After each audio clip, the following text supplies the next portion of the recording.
Just 1 minute. Huh?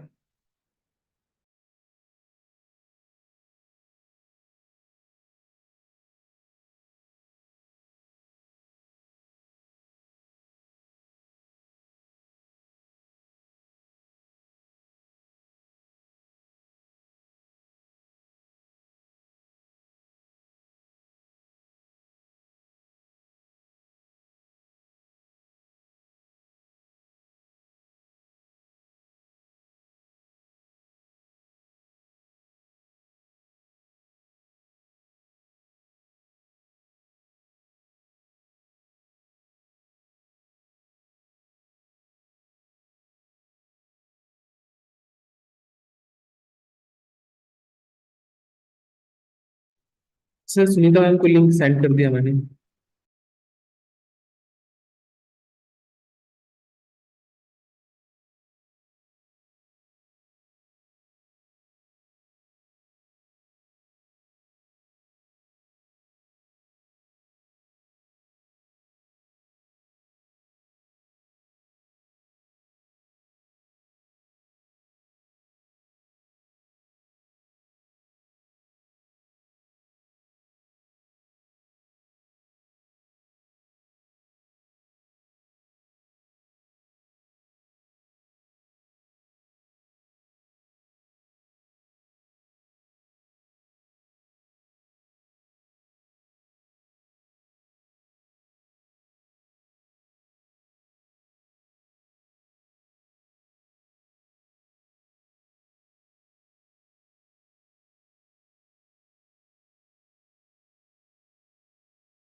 IT team, please make co-host to ma'am. Yes ma'am बना दी।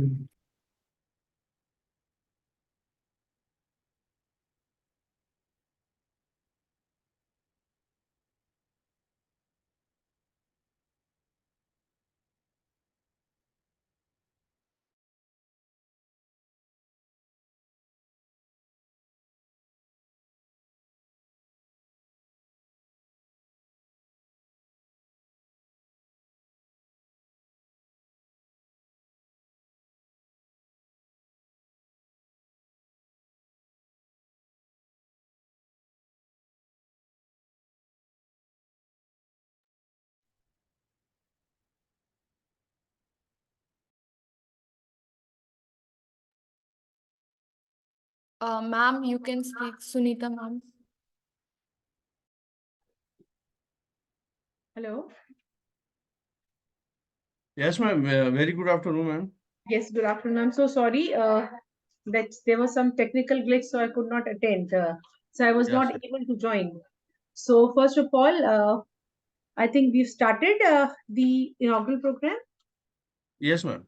Yeah, I'm so sorry for being late. First of all, I extend my heartfelt. First, I would like to extend my heartfelt welcome to all the participants of the third 7 days online faculty development program on current trends in forensic science education and career goals. Uh, Scheduled from 18th to 26th December 2023. This FDPs from AIFS, they have become a hallmark of scholarly exchange, fostering a rich environment always for the convergence of ideas and the cultivation of the interdisciplinary approaches in the realms of science and technology. So this FDP stands as a testament to our commitment to bridging the gap between the academia and the industry, because I can see a number of distinguished speakers who are from industrial background, and they are covering some of the very sessions on this corporate and industrial forensics in India. So this is actually bringing or the covering the gap between these two interdisciplinary approaches.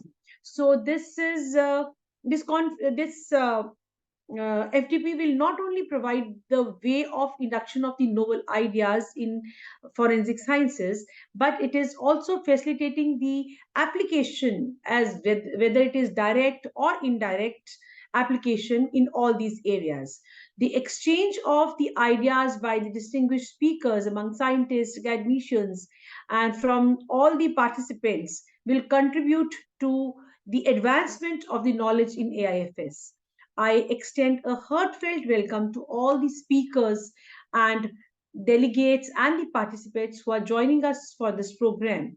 And I think the invited speakers and their knowledge will undoubtedly enrich this FDP, fostering an environment convincing to exchange the ideas, and all the students and the faculty members from the forensic science is going to be benefited from this. So as we embark on this FDP, I'm confident that this FDP will serve as an invaluable platform for all the faculty members and the students of AIFC, exploring the FS, exploring the recent trends in forensic sciences, because we see lots of crimes are happening, number of investigating tools are there, so many advancements are going on, especially when we see cyber crimes. So we rely on the forensic experts so that these problems can be resolved. So number of new ideas are coming up, number of new advancements are going on. So this FDP is very apt. This is happening at a very apt time, so that our students who are just have started their journey, the students who are on the later stage, so the speakers which I see, the topics which I have gone through, they cover the whole plethora, right from the basics to the highest ones to the advanced ones. So may this FDP be a forum where all the ideas, collaborations, and new research horizons are happen. I would like to congratulate Dr. Amarnath Mishra and his team, because he has been instrumental in inviting all these speakers who have come from all parts of the country, and they are contributing their contributions, and their even they are very very busy, but still they have given their consent, their kind consent to deliver the lecture to our students. So great congratulations to Dr. Amarnath Mishra and his team and AIFS, and I extend a very heartfelt welcome to all the speakers and wish the FDP a great success. Thank you. Thank you so much, ma'am. Your kind words. Thank you for your motivation.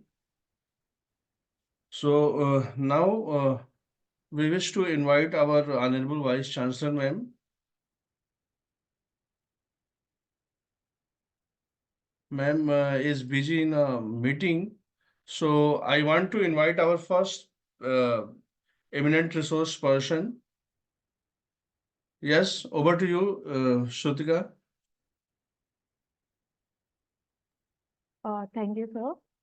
Now, I would like to invite our first eminent speaker, Dr. G.K. Goswami. He is MSc, LLM, PhD in Medicinal Chemistry, PhD in Law, DSc, Forensic Sciences and Law, hails from village Alipur, Alampur in the district Meerut of the state of Uttar Pradesh, India. He has served as the Chief of Anti-Terror Squad of the state of UP in the rank of Additional Director General of Police.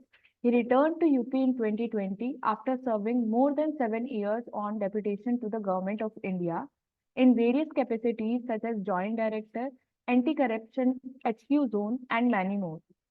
He is an avid writer, especially on exploring interface of law and sciences, and has authored over 4 dozen articles in various journals of international and national reputation. He authored several books, including the latest titled Handbook of DNA Forensic Applications and Interpretation, reflecting on various dimensions of DNA profiling in courtrooms, ensuring equitable justice. His name figures in the list of editorial board of prestigious academic journals, and he also contributes as a peer reviewer for various journals on various disciplines of law, policing, evidence, and translational criminology.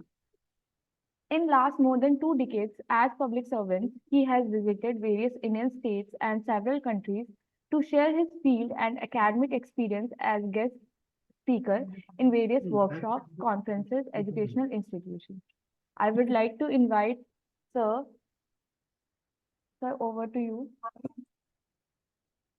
Good afternoon, sir. Goswami, sir. Yes. You are Can you welcome, hear sir. me? Can you hear me? Yes, sir. You are audible. Just a minute. Give me just 2 minutes time. Let me just Sure, upload sir. the Sure. presentation. Okay, sir.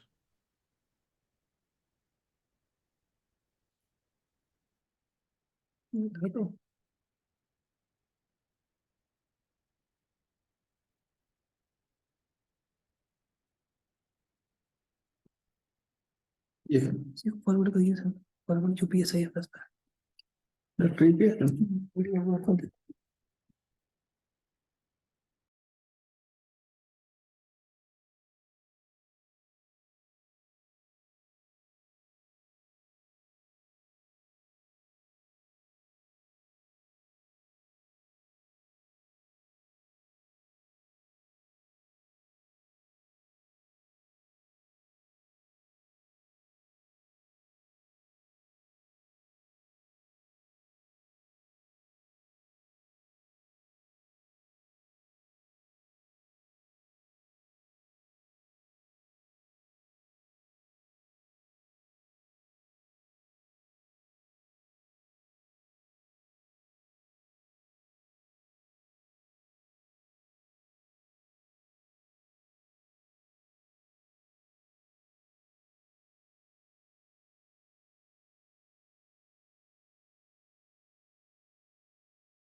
2 minutes more.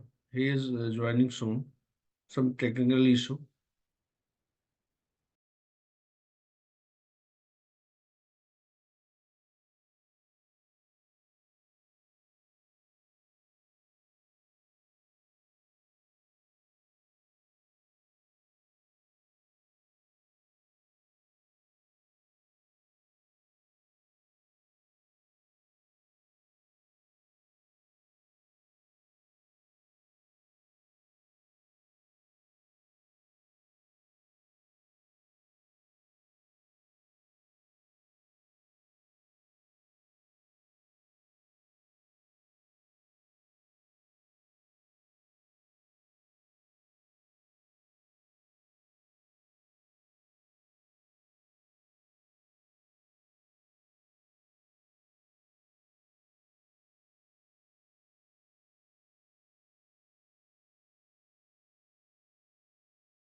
कल दिखा देंगे video.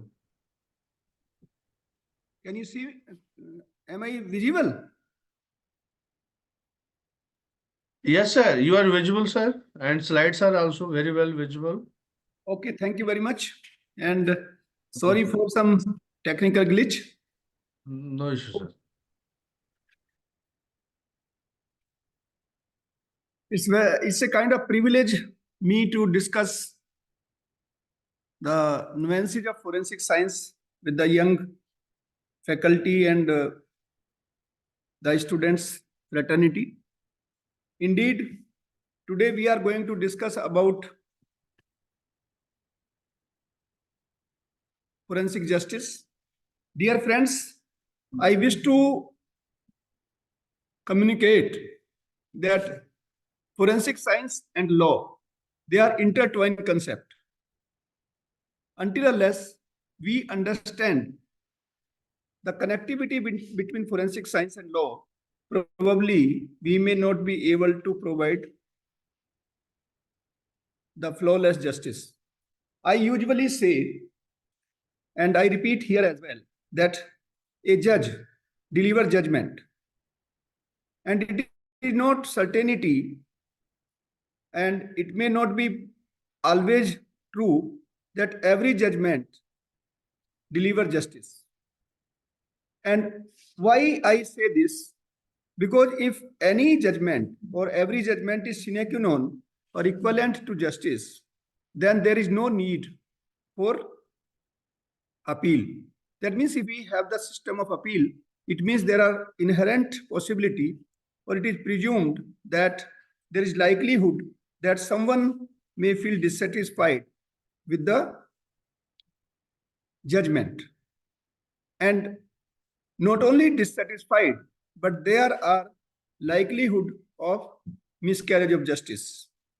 And there are examples in thousand and thousand cases where it has been found that people who were ab initio innocent, they were being convicted. So having said that, let me just connect law and forensic science. And this is the area which needs to be discussed in detail. Why it is more important? Because the laws, criminal laws, which our Indian Parliament is processing these days, and any day, the bills which have been introduced, criminal law, 3 criminal laws, including our Penal Code, Procedure Code, and Evidence Act. The new bill, the name Bharatiya Nagrik Suraksha Sanhita 2023, its section 176(3) indicate that in all those offenses where punishment is 7 years or more, in all such cases, the forensic investigation would be compulsory. And it underpins the importance of forensic science.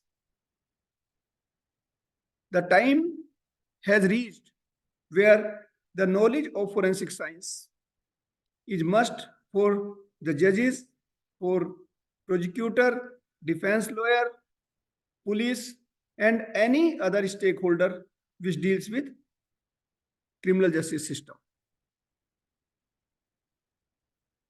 What I have said till now, I just want to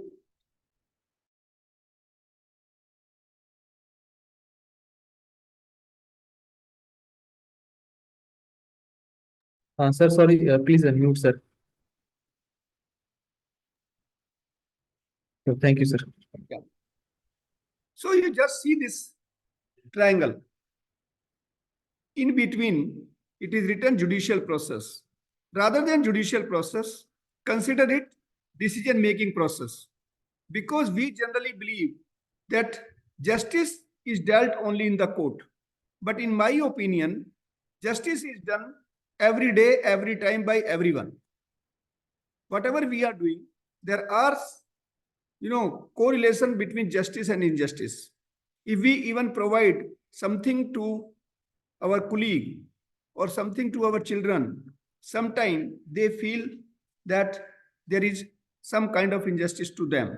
Even for a child, if you are distributing some sweets or toffee or something, in that also, if there is kind of any discrimination, then sense of injustice do occur.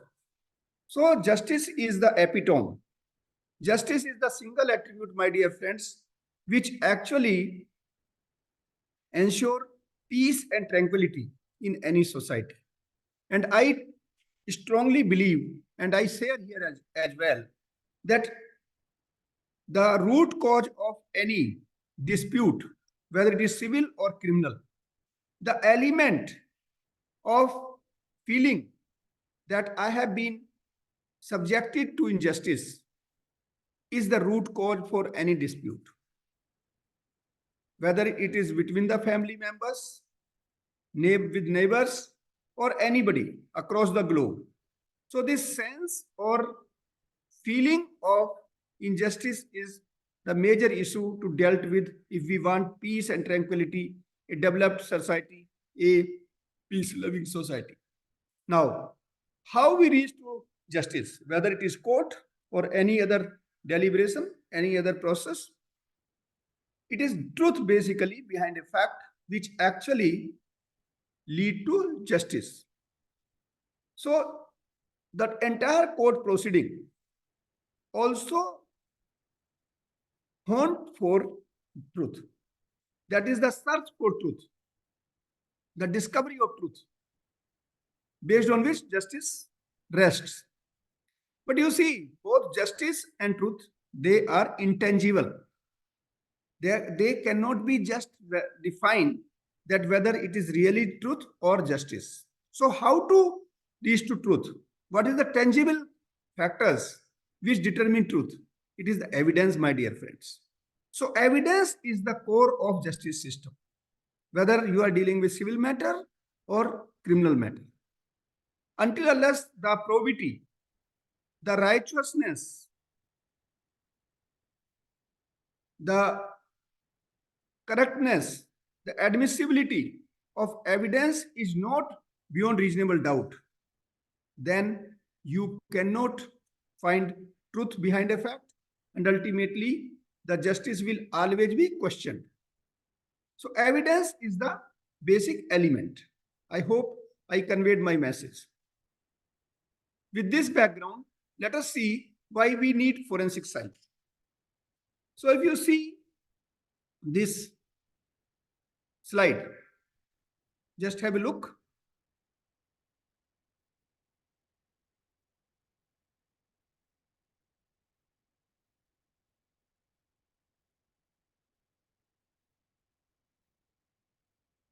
There are rape statistics here, right from 2014 to 2021, although recently 2022 figures have also been published by NCRB.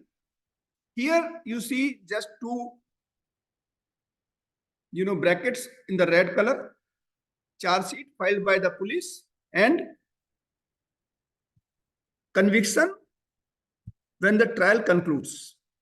If you see charge sheet only in 90% cases roughly at average, if you see the red color of the left side. Police conclude that we have done our job. The case is proved in their viewpoint. They have evidence collected and charge sheet filed. But when the trial begins, the evidence gets evaluated, cross-examined. Ultimately, the court finds that all evidence are not commensurating the story of the prosecution, meaning thereby the conviction land only in 35% cases or 30% cases. So this gap of nearly 60%, where police believe that case or the crime has been committed, but because of poor quality of evidence, the accused get acquitted. This is the major challenge. Now we will see how we can bridge this gap.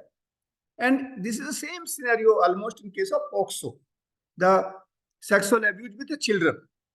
Here again, the charge sheet in 90-95% cases, conviction 30 to 35% cases. So this 60% gap is the major issue.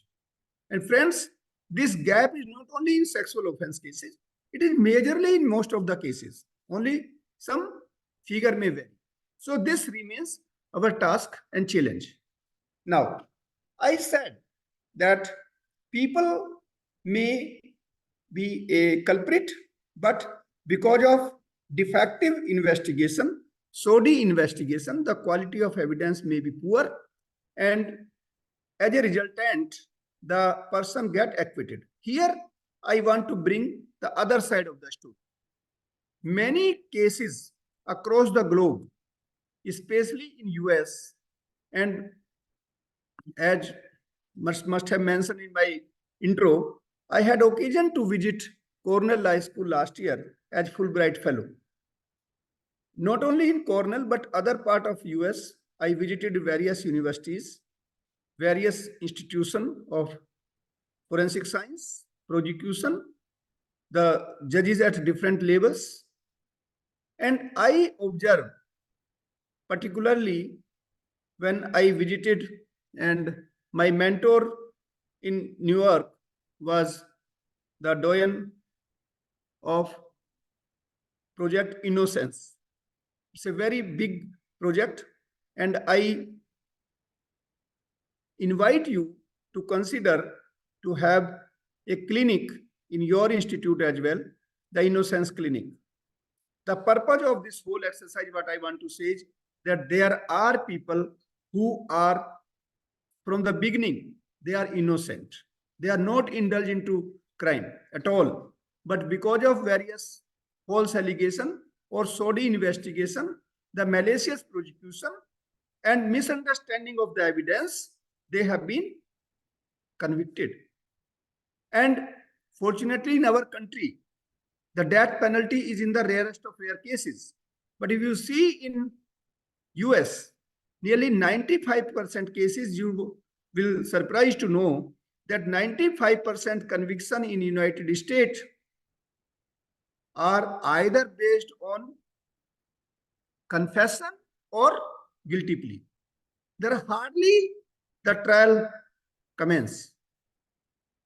This is another a very important topic to deliberate upon, that how wrongful conviction are important, and no country, including our own India, can claim that we have no such type of instances do happen, although we have not addressed the challenge of wrongful conviction or innocence claims. My dear friends, I want to highlight two terminology. One is inculpatory evidence and another is exculpatory evidence. Inculpatory means those evidence which bring guilt into the forum. On the contrary, exculpatory evidence are those which bring innocence. Now, another two terms, remember, we generally use acquittal. Acquittal means in absence of credible evidence, a person gets acquitted. You cannot say with certainty that the same person is actually innocent.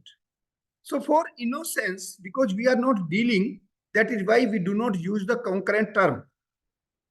Acquittal means the person may or may not be innocent, but because of deficiency of evidence, credible evidence rather, we could not convict.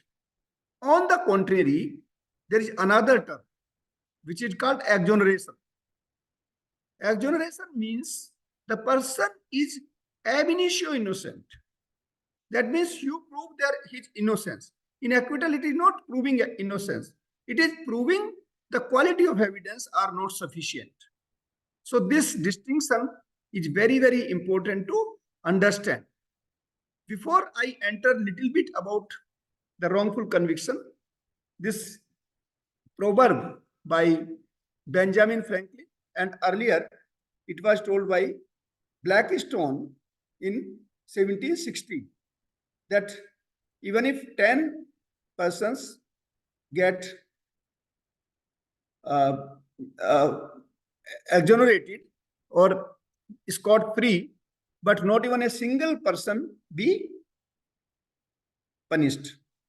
So Benjamin said it is 100, William Blackstone said it is 10, right? So the system remains the same, meaning thereby that no one should be punished who is actually innocent. That is the cardinal principle of criminal law. But can we say with certainty that yes, we have not punished a person who is guilty? I will give you one example. In 1660s, one fellow called William Harrison, he was age about 70. One evening, he went to the nearby village They were staying in the suburb of London. He went to collect rent in the evening time. He did not turn up when the night starts. The worried wife sent his 12-year-old peon servant to search the old man. He also did not turn up. When the night get little more darker, deeper, the son of William also went out, but could not find the both. However, they could trace one scarf and hat of Harrison having some red color stick to the both articles. They suspected that something bad had happened to Harrison. In the morning, Perry was traced, and as usual, it was suspected that probably Perry had done something wrong with the old man. Cutting a story short, Perry, his 14-year-old elder brother, and his mother, they were convicted and punished for death penalty. And mind it, they were hanged. And surprisingly, after that, nearly 1.5 years, the gentleman William came back. So it is such a shock. And hold your horses, this is not a single case. There are thousands and thousands proven case only in US, and of course such projects like Innocence Project are running in various other countries, developed countries as well. So I think it is time for India also to consider such type of legal instrument where innocence claims can be tackled. So these are certain cases. This is called Camden Wonder case, which I was referring, William Harrison. Then Sam Shepard case and this Central Park jogger case. These are certain examples. In these two cases given below, Melissa Lucia and Alexander, I had also witnessed the proceedings there when I was last year in United States. Okay. So now let us see what we are doing currently. You see, we are doing investigation. What is investigation actually? Investigation is reconstruction of past events. It is basically a voyage to find truth, as I mentioned already. My dear friends, I just want to mention one thing, that unfortunately, in the entire gambit of human rights discourse, right from UDHR to ICCPR of 1966 and many other regional and country-based instruments of human rights, fair trial has given due impetus. It is considered that justice means judge and judge means justice. This is the misnomer. Every stakeholder of criminal justice system are equally important. And I believe that judges comes very late. By then, if there is a muddling or there is vouching or there are manipulation in collection of evidence, then I think no judge humanly can do justice. So it is core remains the collection of evidence. And here I want to say, because I have seen many legal fraternity saying that evidence are important only for criminal justice. No, my dear friends, whatever you are doing in the name of law, the reasonableness, which is, if you remember, just, reasonable and fair, the three attributes of law propounded by our Honorable Supreme Court in Maneka Gandhi versus Union of India in 1978. So these three terms, the reasonableness particularly, is the main factor which comes through evidence only. And evidence does not stop here, the reasonability.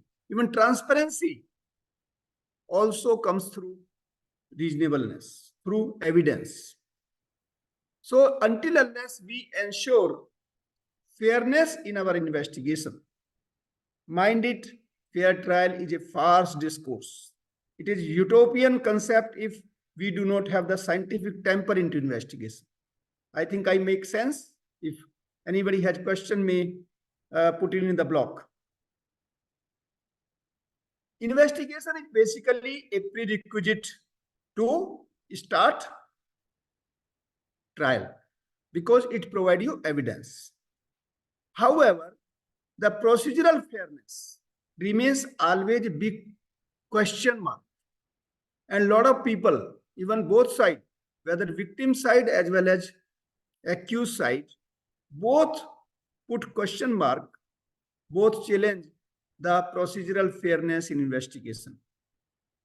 Most of the time, though I am a active police officer, having serving this department now nearly 3 decades, serving with CBI and others, but no agency can claim that they satisfy the expectation of people at large, even the judiciary many times. I have already mentioned you the inculpatory and exculpatory evidence. So what I mean to say by now is that scientific temper in evidence remains very, very important, but always a challenging preposition for the purpose.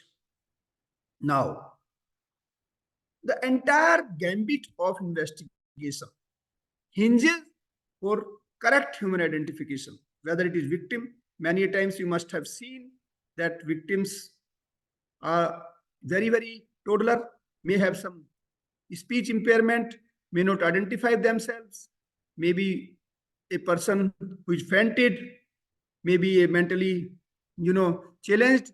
So various reasons, the body may be identifiable, but you don't know who he or she is. There may be a depleted body.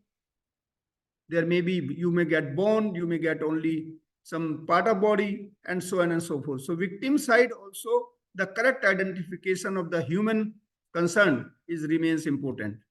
And on accused side, even if FIR is named, even then you have to prove that this man or this person is responsible beyond reasonable doubt. So human identification is the core of entire criminal investigation.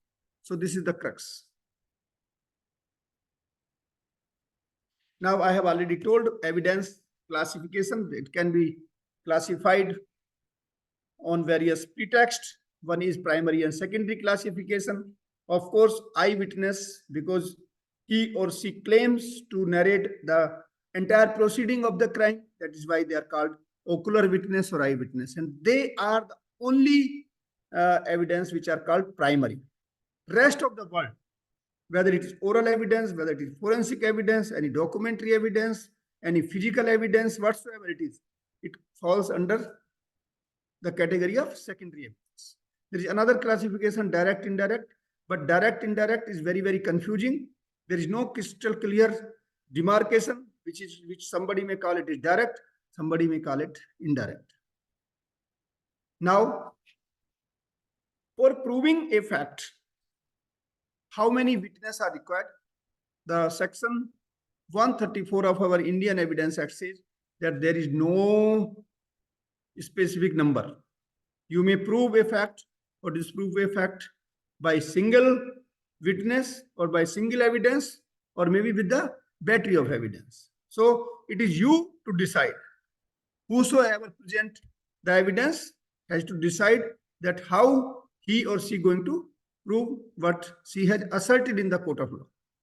Eyewitness already told there are, human testimony, maybe eyewitness or otherwise, but eyewitness, despite being sterling or gold witness, the oral testimony is always a challenged phenomenon. Why? Because a person may be manipulated, he may have personal vendetta with the other party, there may be some, manipulations, some tampering in his, version or something. Sometimes it is misunderstanding of the facts, what we have seen. There may be some memory failure. And at the last, many times, it is basically crossing the floor by hostility. planted witness, and so on. So, meaning thereby that oral testimony is a big, big challenge. You cannot rely upon completely oral testimony. There are chances of miscarriage of justice. I am not saying that eyewitness or any oral witness, they are useless. No, but we need something to support, and that support is called corroboration. My dear friends, corroboration is the hallmark to bring flawless justice. Corroboration with other facts. What we are saying can be proved in different ways with the other evidence. And forensic science is the best tool for corroboration. Why? Because forensic science led evidence, they are scientifically approved, they are neutral, they are reproducible, they cannot be manipulated if samples are not being tampered, or their probity, their sanctity, their righteousness, their purity is well taken.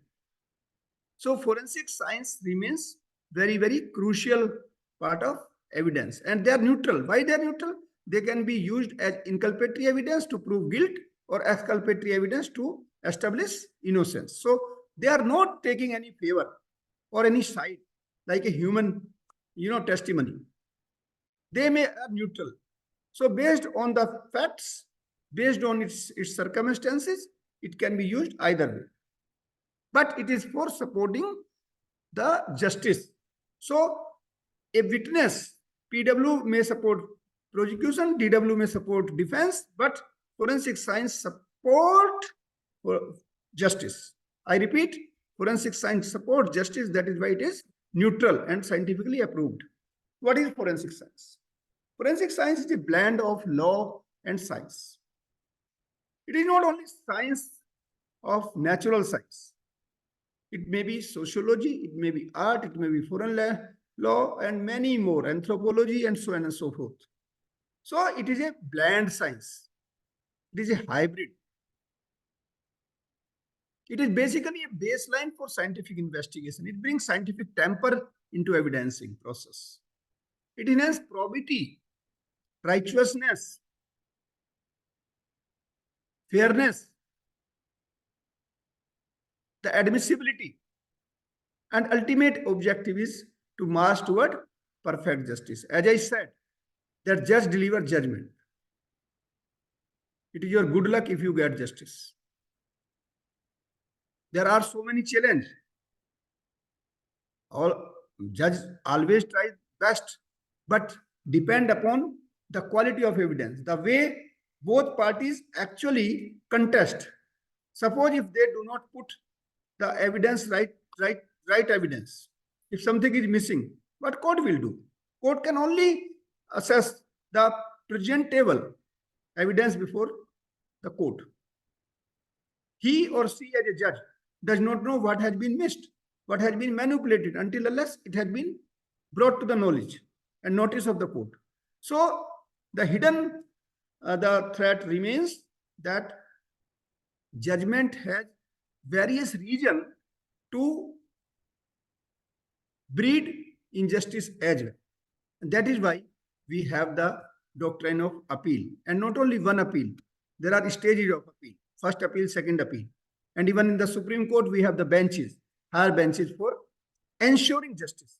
The ultimate objective of the judiciary is to ensure justice, and the Project Innocence which I is referring, it is beyond that. That after the finality of judgment is done, even then the case has to be reopened in the interest of justice.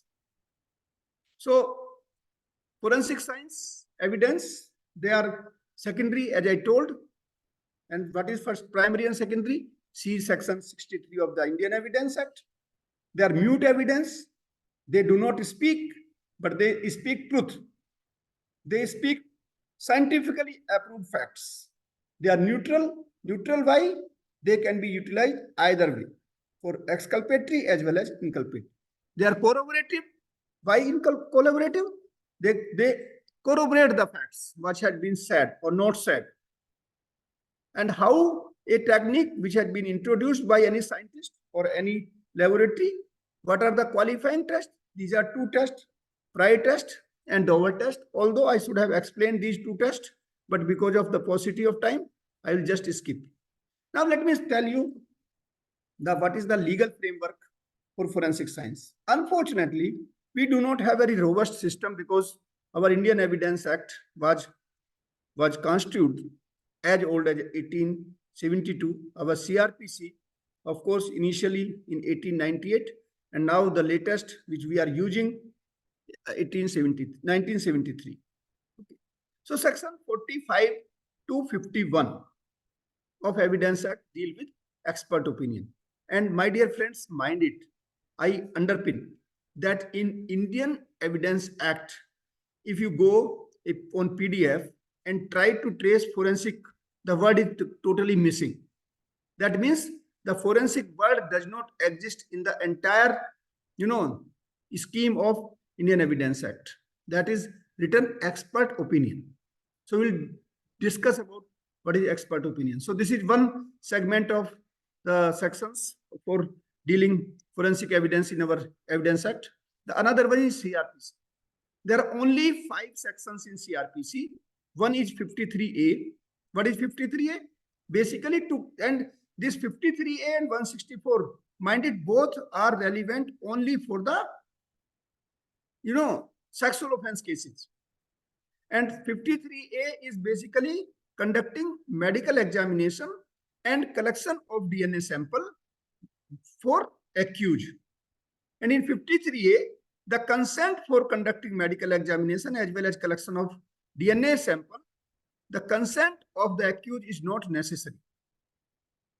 On the same pretext, 164A deals with conducting medical examination on the body of the victim as well as collecting biological sample, maybe, vaginal swab, the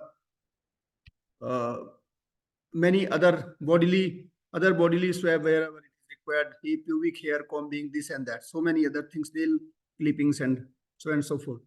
But here, the consent of the victim, if major, then of himself or herself, otherwise if minor, then parents or legal guardian. So consent is the dividing line. I repeat, in 53A, medical examination of the accused, but no need of consent for conducting medical legal test or examination of the body as well as collection of DNA. Here in 164, the same thing to be done on the body of the victim, but with consent. Then comes the CRPC.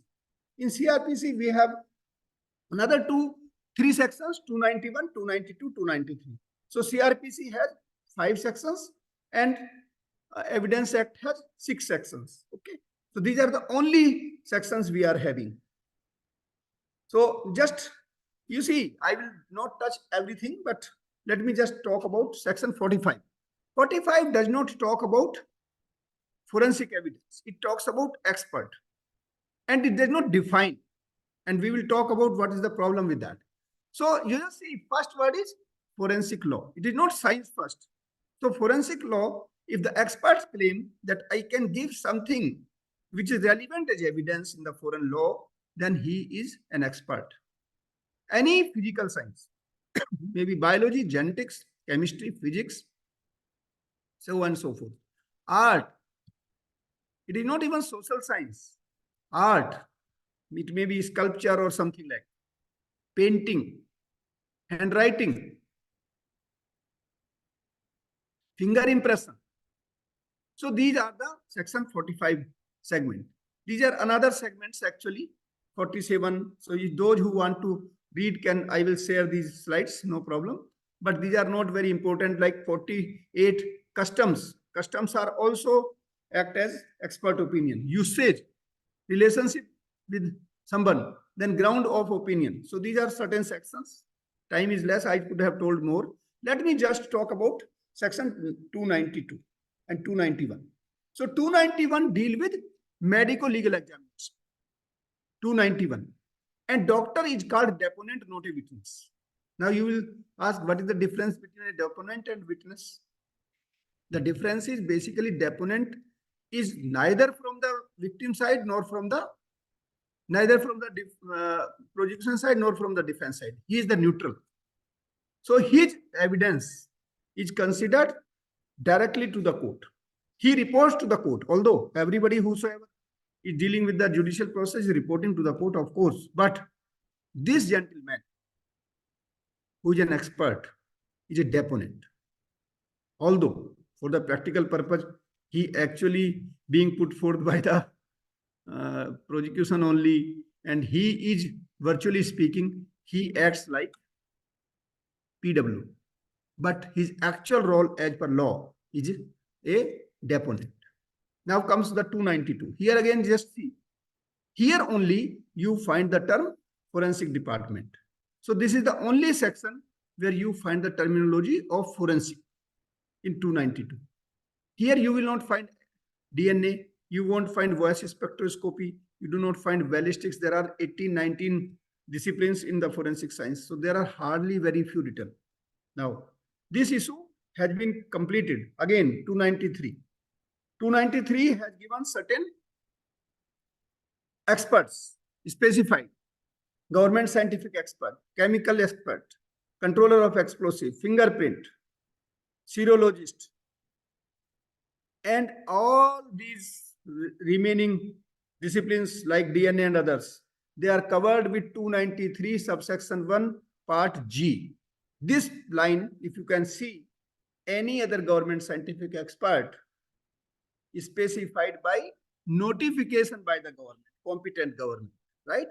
So this is the saving clause, where other technology, I think, and I believe that the upcoming or the newly introduced law must have taken all these cares. These names must have been properly inserted.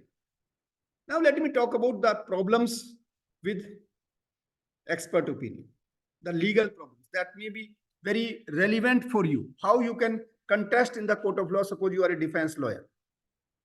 Now section 45 only deals who can be an expert. Who is an expert does not speak. So definition is not there. This is the problem. And whenever, unfortunately, when we see a person, and I deliver lecture, I interact with many people. So for an expert, he must know that how I can prove that I am an expert. Most of the time, I have seen very good experts struggling to respond to this question. Sometimes the defense lawyer says that how you can say that you are an expert. I think, unfortunately, our experts are not being given proper training of law in their education, neither subsequently when they join the job. So this interface of law with forensic science and vice versa.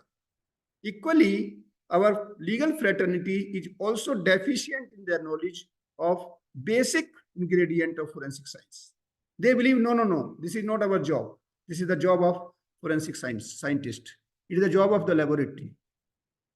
And what do you do as lawyer or as a judge, as a prosecutor? You only read the final opinion.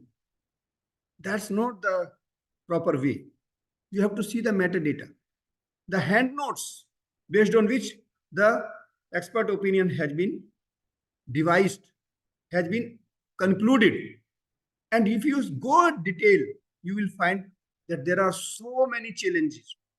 There are so many things which a forensic report can be challenged. So basic understanding, basic knowledge, I'm not asking legal expert or legal fraternity to become forensic expert, but this is your noble job. This is your responsibility to understand the basic nuances of forensic science. Otherwise, you will do injustice to your client, to the justice system as such. Because if you are not well versed, and I generally say that in the court, one fellow, when he is standing in the witness box, is forensic expert, and there are 3 persons standing on the other side. One is the honorable judge, the defense lawyer, and of course the prosecutor. these three people who are very, very important, they are for the cross examination to observe as well. They do not understand many a times the nuances of forensic science. And this gentleman does not know the legal language. So they are talking, one is talking in Russian, another is talking in German. Now you can think that how the communication goes. So this is utter chaotic situations in many times and in most of the cases. And both parties, forensic expert, blame the court proceeding that they do not understand. On the contrary, the legal fraternity standing in the court says that he do not understand law. The reason is that they have to have a interface of knowledge. So here, if you just see what written there, when the court has to form an opinion based upon the point of foreign law or science or art or handwriting or fingerprint, the opinion upon that point of person is specially skilled. Underline this point, is specially skilled. What is specially skilled? This is the point actually where from the definition of expert opinion can be derived. You will do the next, okay? So these are certain important cases. I told Bharatiya Nagarik Suraksha Samhita 2023, section 176, part 3, going to be mandatory. Now you cannot escape. You have to understand. You have to teach in your, legal fraternity, in your legal schools, some element of forensic science. Otherwise, the legal education will be incomplete. Who is an expert? So if you read, many judgments may be there, but this judgment which I am referring here, Himachal Pradesh versus Jailal. Please find time if you have any interest to read. And there are not many pages, it is hardly 7-8 pages judgment. Basically, the background was that Mr. Pawar was the district horticulture. The background of the case was that at that point of time, in 1984, if I am correct, or so, I think 1984 or 1994, there were some, during apple crop, there was some epidemic, like some fungal infection. And those infections were found by the medical fraternity that if it is consumed by the human being, they will be badly affected. It will affect the health very bad. So government decided that we will collect the entire produce of the area where this disease was there, and they will compensate the farmers. So this gentleman was given the task of that particular district to assess the quantum of crop. There were allegations of some kind of corruption in determination of quantum of the crop. Cutting his story short, this question was raised whether horticulture inspector or horticulture officer, whosoever, whether he qualify the requirement of an expert under section 45. So who is an expert was dealt this case in telling the story short. So the term especially skilled. So the court defined that it shall be defined by education and experience. And whether the procedure has been properly adopted or not. And what is the basis of conclusion, which I was telling you, the hand notes. And I generally call it metadata. Metadata of your analysis, based on which you have reached to any conclusion. So suppose you are solving a sum of mathematics. You cannot reach directly to the conclusion. So the steps actually. So this metadata or hand notes are the steps. If the steps are not correct, and you have written by some hook or by crook the right answer, or even the wrong answer, so can you just evaluate based on that? So the procedure remains very, very crucial. And this becomes the important part of our requirement. Okay, so having said that, this is also very important part, but because the time is rushing, so admissibility, how the admissibility is determined. So there are 2 points, one is reliability and another is validity. Sometime later, I will discuss these points, but let me rush through. This is Fry test and Dover test, as I mentioned, that you cannot just accept any technology whatsoever, good maybe or great maybe, until unless the technology qualify either Fry test or Dover test to accept as a evidence in the court of law. So these are the testing standards actually. So sampling integrity and where from you can collect the sample. This is called Locard exchange principle. This topic or this title, Locard exchange principle, is very, very important. Suppose if you are going to face an interview, and if you have any connection to forensic science, and the board may not be knowing much, but if we ask some question, there are likelihood that out of 10 questions, the 8 person will ask this question. So what is Locard exchange principle? Very simple. When two things comes together, they exchange the material. Suppose there is rape case, the body comes together. There are exchange of body material, maybe semen, blood, saliva, hairs, and skin remnants in the nail clips, and so on and so forth. So Locard exchange principle basically guide you where from you may collect the forensic evidence, right? So that may be a victim's body or victim premise, then accused where the incident happened, or anywhere the property or anything related to crime was kept. So these are the probable area. Another point very important is I want to say in Hindi itself कि forensic science का एक basic नियम है evidence collection के लिए, देखोगे तो दिखेगा. So your eyes, your temperament to look, which is not seen by naked eyes many a times. So that experience, your commitment, your inquisitiveness also matters. घर में भी होता है, कई बार हमारा सामान सामने रखा और हम इधर उधर ढूंढते रहते हैं. So this cardinal principle is that your dedication for collection of evidence, right? These are the probable evidence, medical legal, that may be bite marks, then signature, then fingerprint, and so on and so forth. Chain of custody. This is another very important doctrine, my dear friends. Chain of custody ensure the probity, the purity of the sample, that there is no manipulation, there is no alteration. Otherwise, there are instances where the entire sample was replaced. So if you want to do that, the chain of custody needs to be secured if you want to avoid such situation.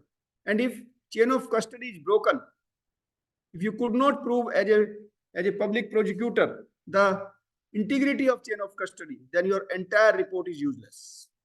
And there are procedures actually how the chain of custody should be maintained. And there are two types of chain of custody, right from the sample taken up from the scene of crime and is reached to the laboratory. Then the second chain of custody starts receiving the sample in the laboratory and what kind of stages it cross, how many hands it exchange, and that record who has opened what time, and that is there is basically a kind of protocol. There is a log to be recorded. So this is a very, very important, although it needs little more detailed understanding. I am just rushing to give you a fair idea, but all these topics which I am referring needs at least 1 hour discussion to understand in a little depth. Now let me talk before or for the DNA evidence. So DNA is deoxyribonucleic acid. Basically, it is genetic component, and these are the double helical structure invented by Watson and Crick, and they were being awarded Nobel Prize in 1953. And this gentleman, Alex Jeffrey, who invented this technique in 1984, and this technology was considered one of the very important discovery in last century of 20th century, and it has really turned around the gambit of human identification to the best correctness, and with the scientific temper, right? So there is a story behind. I think that slide is missing, and the time is also indicating me to close. And now the procedural challenge. There are so many procedural challenges at the sample level as well as the laboratory level. So sample level, it may be contamination. If the sample is very little, then loss is possible, then degradation, manipulation, tampering, as I told. There is a then accreditation of lab. Most of the labs in India are not accredited, and this can be very well challenged in the court of law. You have no accreditation, right? Metadata hardly shared, hardly anybody asked. Then integrity of reporting, forensic fraud, lot of examples, lot of instances across the globe, and fortunately US reports, but we hesitate everywhere. Nobody can say that there is no chances of forensic fraud. So let us talk sometime all these things. And now at the end, the government of UP has introduced this institute, which I am heading as founder director right now. It is basically Uttar Pradesh Institute of Forensic Science, located in Lucknow. It is spread around 50 acres of land. We are introducing next year a unique course of BSc Forensic Science LLB, also a 5-year integrated course. And we have actually introduced 3 verticals for forensic epistemology and pedagogy. One is crime scene management, another is scientific and accredited labs. These 2 things are commonly used everywhere, but I can say that how this, expert opinion can be translated into credible evidence. This is the basically problem. The expert does not know how his expert opinion fit into the gambit of evidence. So translating expert opinion into credible evidence is most important part, and that is completely missing in practice by police or by the prosecutor, as well as while giving education, because most of the time this entire business is being done by forensic expert. The education of forensic science is being conducted majorly by forensic expert. They do not know much about it. As I mentioned, that they are not very well conversant with the legal terrain. So this conversion is unique in our institute, and we are committed to establish the new format.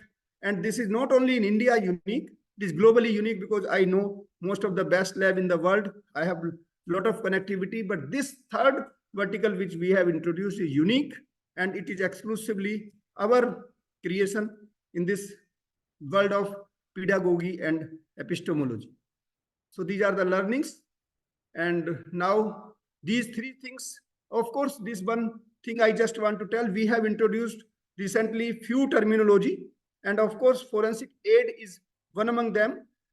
And how I connected forensic aid, basically we know everyone of us being legal fraternity, member of legal fraternity, legal aid. But I propose that until and unless we have the system of forensic aid attached to legal aid, all alone legal aid may not be sufficient. So we should introduce legal aid as integral part of, forensic aid as integral part of legal aid. Another term we have introduced is community forensics. Forensics for the community.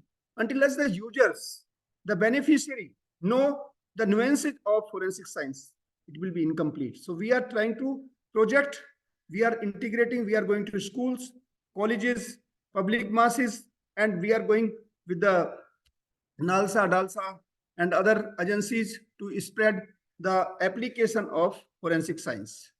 And these are the 3 readings. I request those who have interest may consider, and you will find these 3 books very, very relevant for your understanding this just mercy.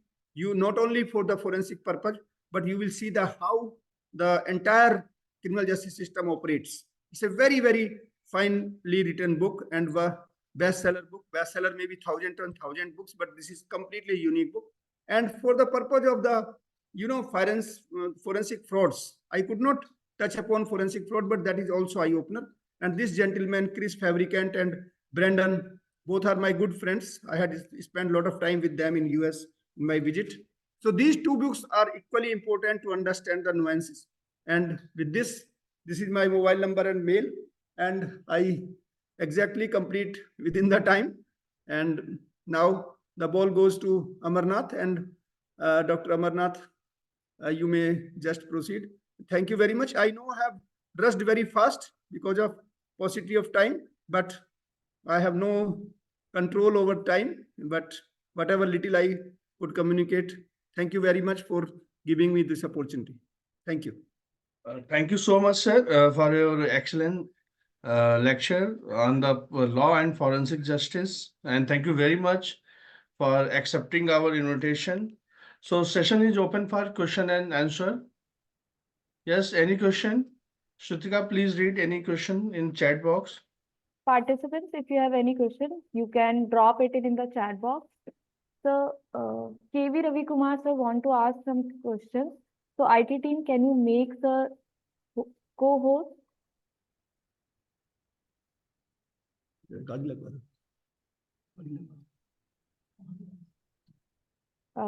you?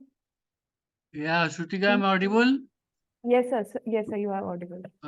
Goswami sir, very good afternoon. Ravi, yeah, how are you, sir? Oh, nice hearing you after a long time. Thank you very Uh, much.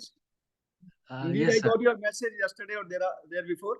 And Yes, thank yes. you very much. Yes, yes. Sir, not questions, few curiosities, so that I'm very clear in teaching to my students also. I just want to know what's happening on the front of criminal profiling bill, the role of NCRB, and how they are integrating that with CCTNS. Professor Ravi, this process is going on since long, and many times the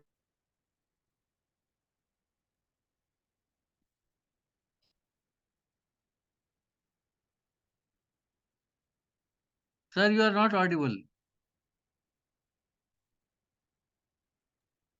Sir, I guess there is some technical issue.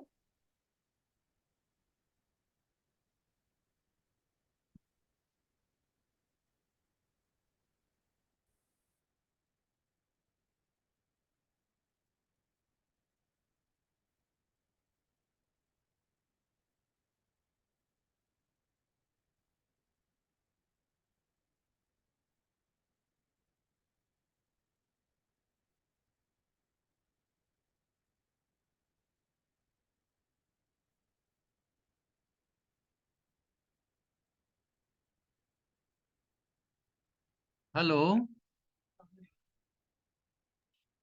Yes, sir. Sir, I guess I will be joining again. Okay, no issue. Hi.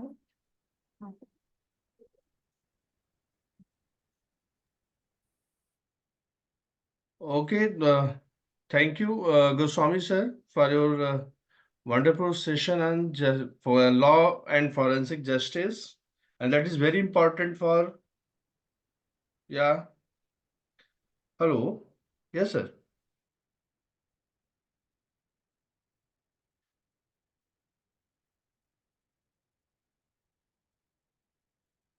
Thank you.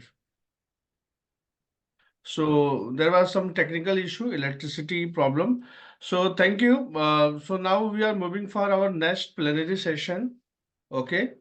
So it will take 1 to 2 minutes for inviting our next eminent resource person.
ये case change कर दिया।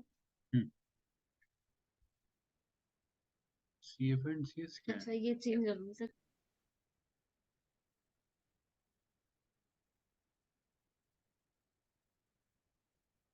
Yes, ma'am.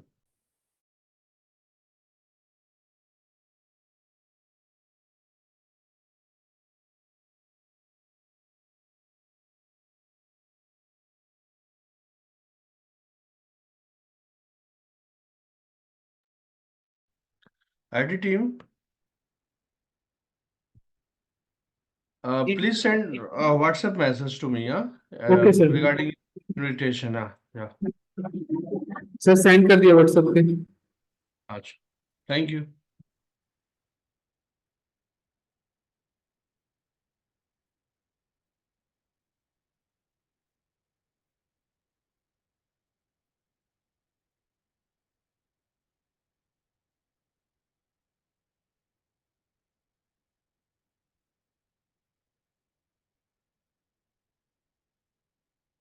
Sir ma'am को इस link पे click करना है और वो ज्वाइन हो जाएंगे। Yes.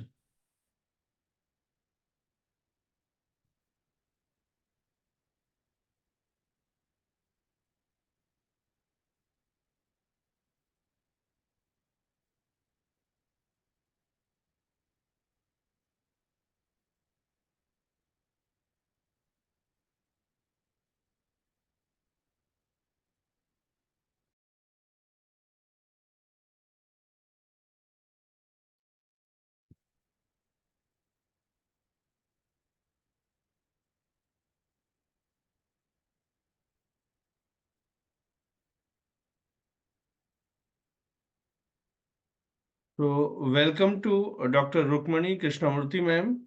Shrutika, over to you. Please introduce to ma'am. Thank you so much, sir.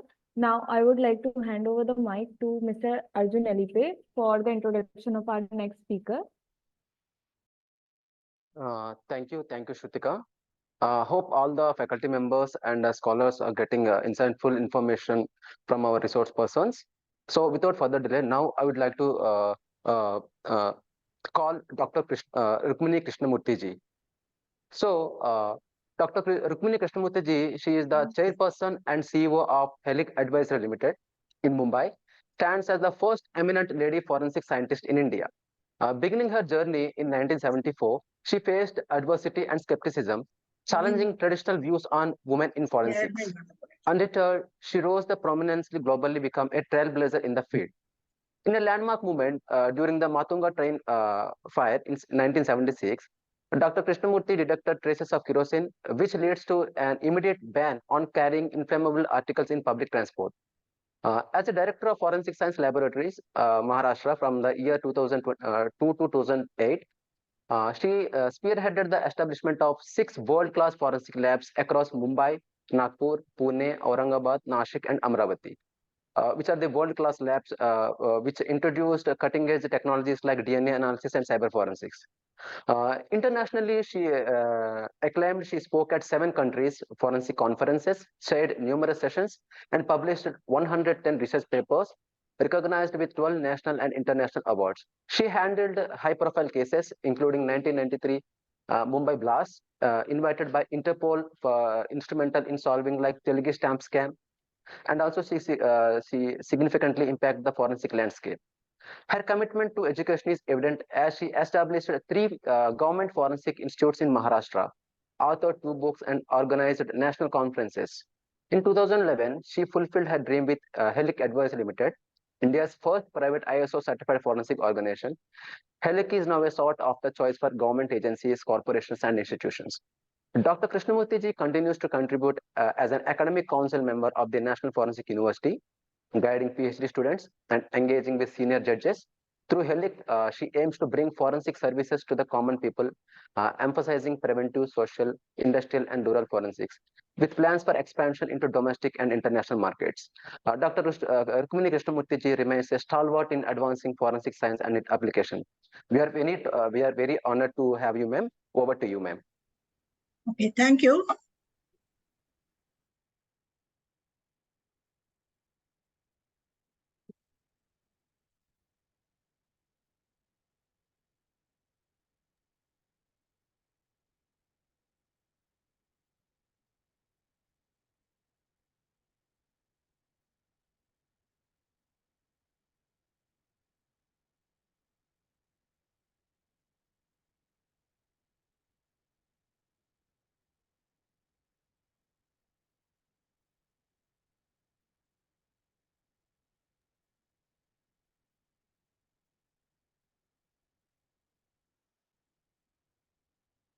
let us start the lesson.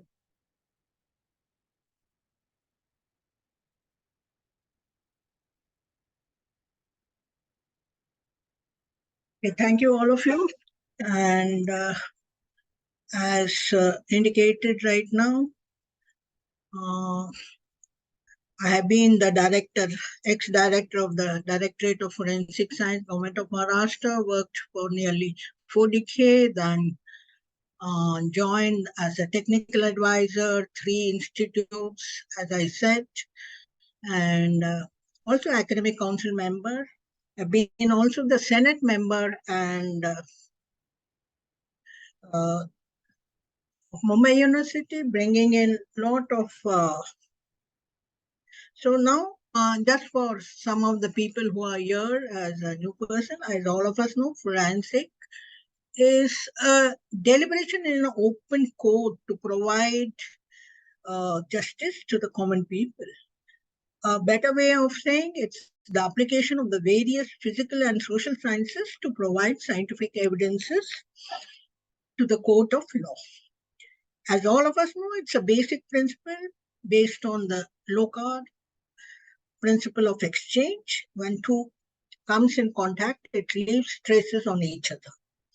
More than that, it's also applicable in all virtual cases. Like if any person enters into a domain of others, he leaves behind some footprints. So based on this, the whole forensic works. In India, the burden of proof is on prosecution. And the type of the evidences we have, direct, indirect, circumstances, corroborative, physical nature of the crimes are physical material, human, and virtual. In the court of the law, our forensic reports are admissible under Evidence Act, Section 45, which have been frequently modified and amendments have been done. Now, in short, what is a forensic organization? It's a multidisciplinary scientific institute which gives scientific evidences to connect the actual incidents occurred, directly links the crime with the criminals, fixes up the offense of place, enlightens the mode of operandi, establish the facts by using scientific evidence that cannot be denied. It is not time-related or very authentic tools in the hands of the judicial and investigating. Now, coming to what are the changing, it's no more like only doing post-event cases. You have to be like proactive and then preventive and whatnot. In our country, do we have really good skilled forensic experts? That's how the academic come into the picture. Then how do we educate all the people who are involved into it, the four arms of the criminal justice system, like investigating officer, law officer, medical legal doctors, and other government agencies are involved in it? It doesn't stop there. We have to also see how corporate and industry who are also involved into such type of crimes and frauds, they need to know how it goes. Now, corporate and industrial forensic is right now my pitch. How do we take it forward in a very scientific and a logical way? Preventive forensic helps all the sector of the society and the common man in averting any type of crimes. Now, just to give an insight of our country, the whole forensic comes under the Home Department or Ministry of Home Affairs in the central. The Directorate of Forensic Science in central has labs at Hyderabad, Kolkata, Chandigarh, Pune, Bhopal. CBI has a lab at Delhi. All the states have their own laboratory and regional laboratory. In Maharashtra, as already indicated, we have laboratories at Mumbai, Nagpur, Aurangabad, Nasik, Amravati, Kolhapur, Solapur. Forensic have been in a very bad condition earlier, with not much of funds to have a really good scientific setup. So Justice Malimat is the one who came up with the criminal justice system reform. And in that, we had a lot of meetings during our time when Dr. Rao, Dr. Vyas, myself, the senior forensic scientist of the country, debated in getting more of the modernization fund for forensic as compared to the police. And that is how we were also trained how to handle the administrative part of the forensic science at the All India Administrative Staff College of Hyderabad, where IS and IPS officers. This is the key thing which the forensic directors got during those days. Every participant was charged 1 lakh, which was paid by the Ministry of Home Affairs. So these are the lab in Mumbai, which I created at par with the international analytical and biological grades, with all the equipments we have. So normally, as all of y'all know, the different type of toxicology, biology, chemistry, physics, prevision, ballistic, narcoanalysis, brain mapping, polygraph, all these techniques are available in main lab and most of them in the regional laboratory also.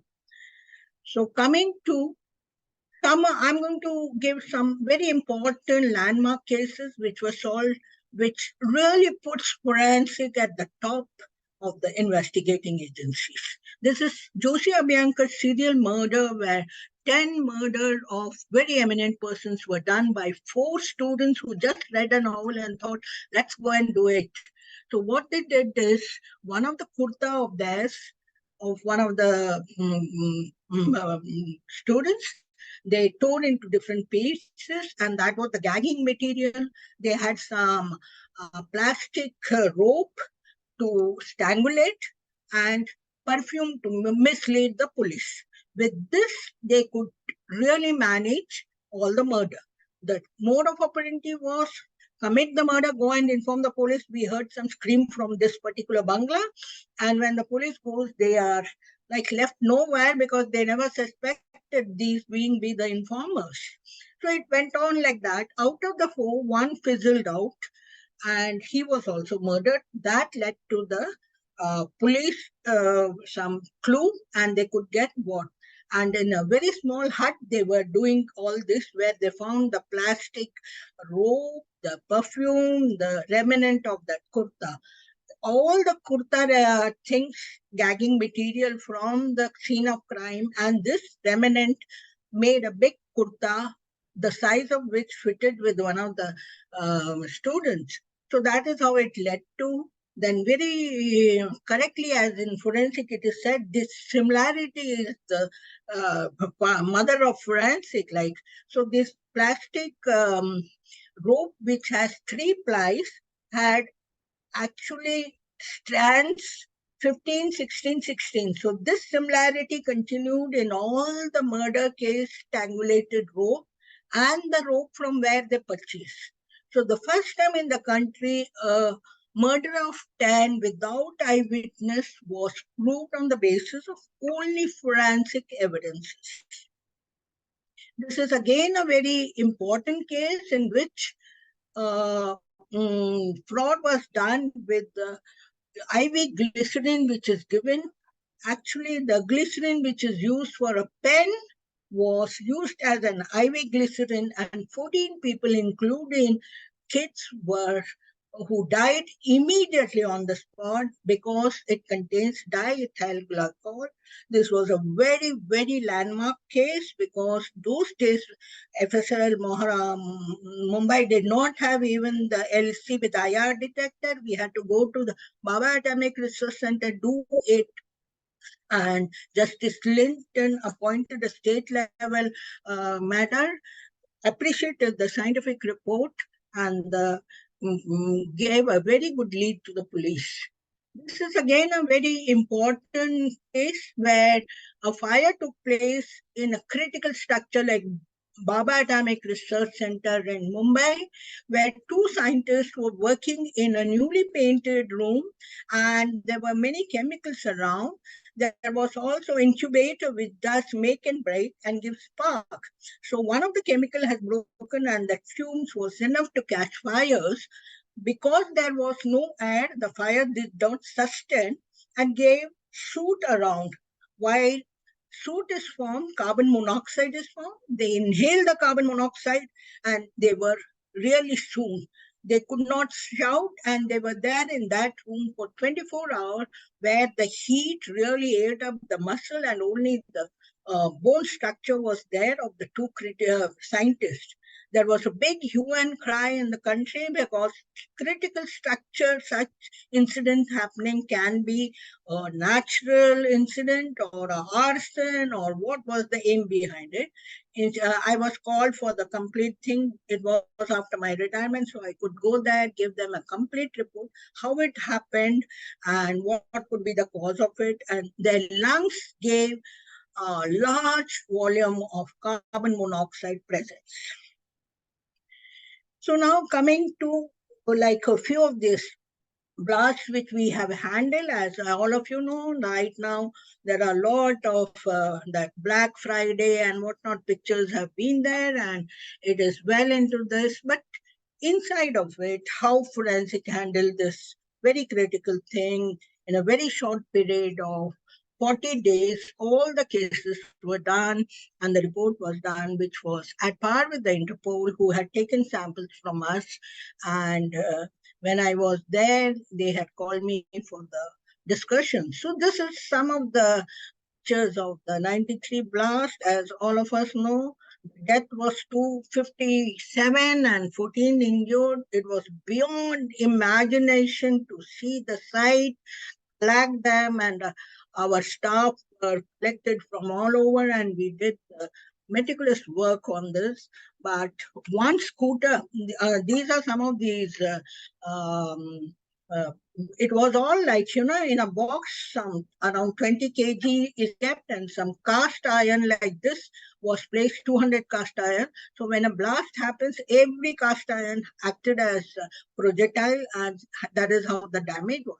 You can see how the cut is. It is like engine gauge is so high, but still you can see the cut because of the blast effect.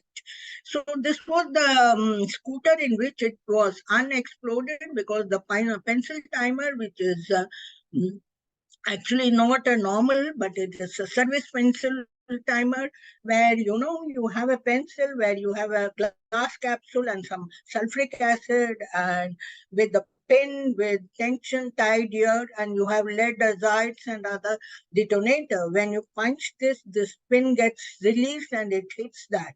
That's how. But there is a hole. When they pierced into the scooter, it got blocked, and that is how in this particular case no explosion occurred, and all this mode of operandi could come into the picture, leading a good lead for the forensic people to indicate. So all the latest equipment like HPLC, GC, and other things were used. What did we give them? We gave them what was present, RDX and RDX TNT and TNC in the hand grenades. Then we gave complete detail of the unexploded, how many kg of RDX was there, how many number of rods were there, and in every case, how the rod went from the car from inside to outside, whereas in neighboring it was from outside to inside, thereby identifying all the 11 cars which was registered under one of the accused, thereby leading to the accused in a very, very systematic and scientific way.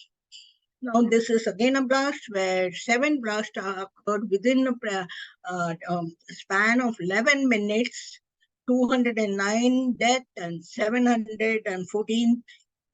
And here, because earlier some RDX which were there, police seized that. That's why they were falling short of it. So they used RDX, petroleum products, and ammonium nitrate to achieve the same type of damage. You can see here, we are all here to collect it, and Dr. Verma from Central was also there to guide us. So these are this is 2611, again a very big attack. Internationally, the report we gave was very well appreciated, and it stood. So these are like Taj. You can see the type of the damage. It was shooting along with RDX being used to explode to create panic. This is Trident Hotel. Now, this is one of the unique thing. You have heard that that Joint CP crime, Hemant Karkare was shot along with the other senior inspector and a constable. They were standing near this red when the shooting was done at a very close range, and the bullet hit this. Because the bullet hit this, the PBX box, the test bullet pattern did not tally with the bullet found from the side. This made a big hue and cry that they were not shot by the terrorist, but other people shot him and whatnot. And any incident is always politicized so much that people are really very. So this is what we gave them. Forensic analysis revealed the presence of RDX, electronic circuit revealed the date and time of the blast, CC footage gave a clear picture of all the terrorists. GPS link showed the communication signal originated from the country across the border, and the voice sample of the terrorist matched with the conversation they were having.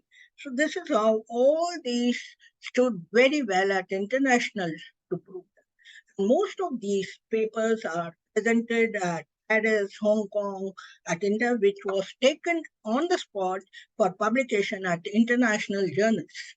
Now coming to DNA, DNA plays a very important role. Alec Jeffrey, the father of forensic DNA, was in Mumbai laboratory, appreciated the way we have settled with it. A number of us, all of us know for DNA, blood, semen, vaginal fluid, saliva, bone marrow, these are the articles normally required. So basic is how the DNA of and every person has a unique DNA from the biological parents.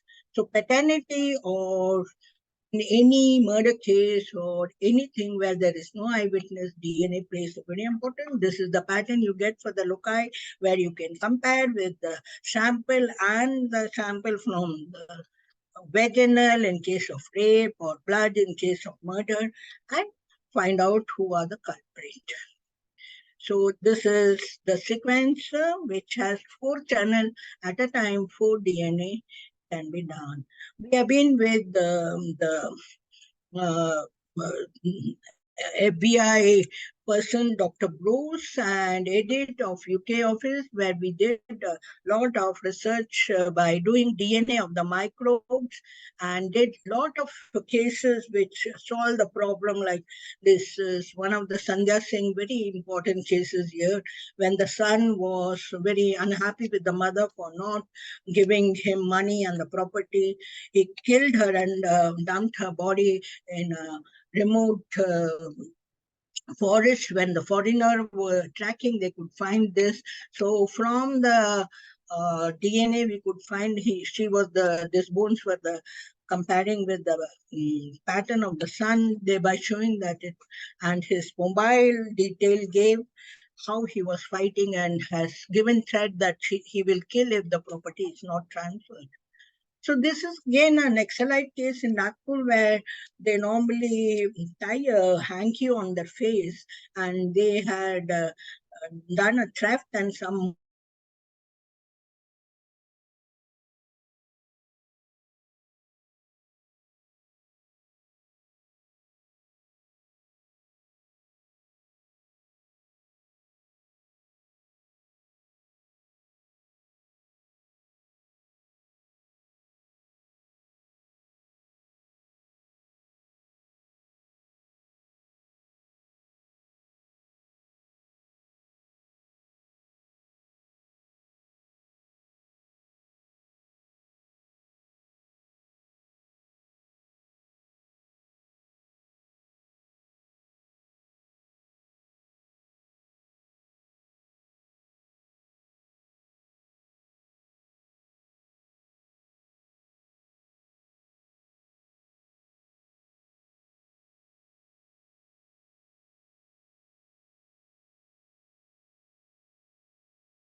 Participants, just wait for a minute. There is some technical issue.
Ma'am, you can continue the session. Yeah, I'll be there. Comfortable.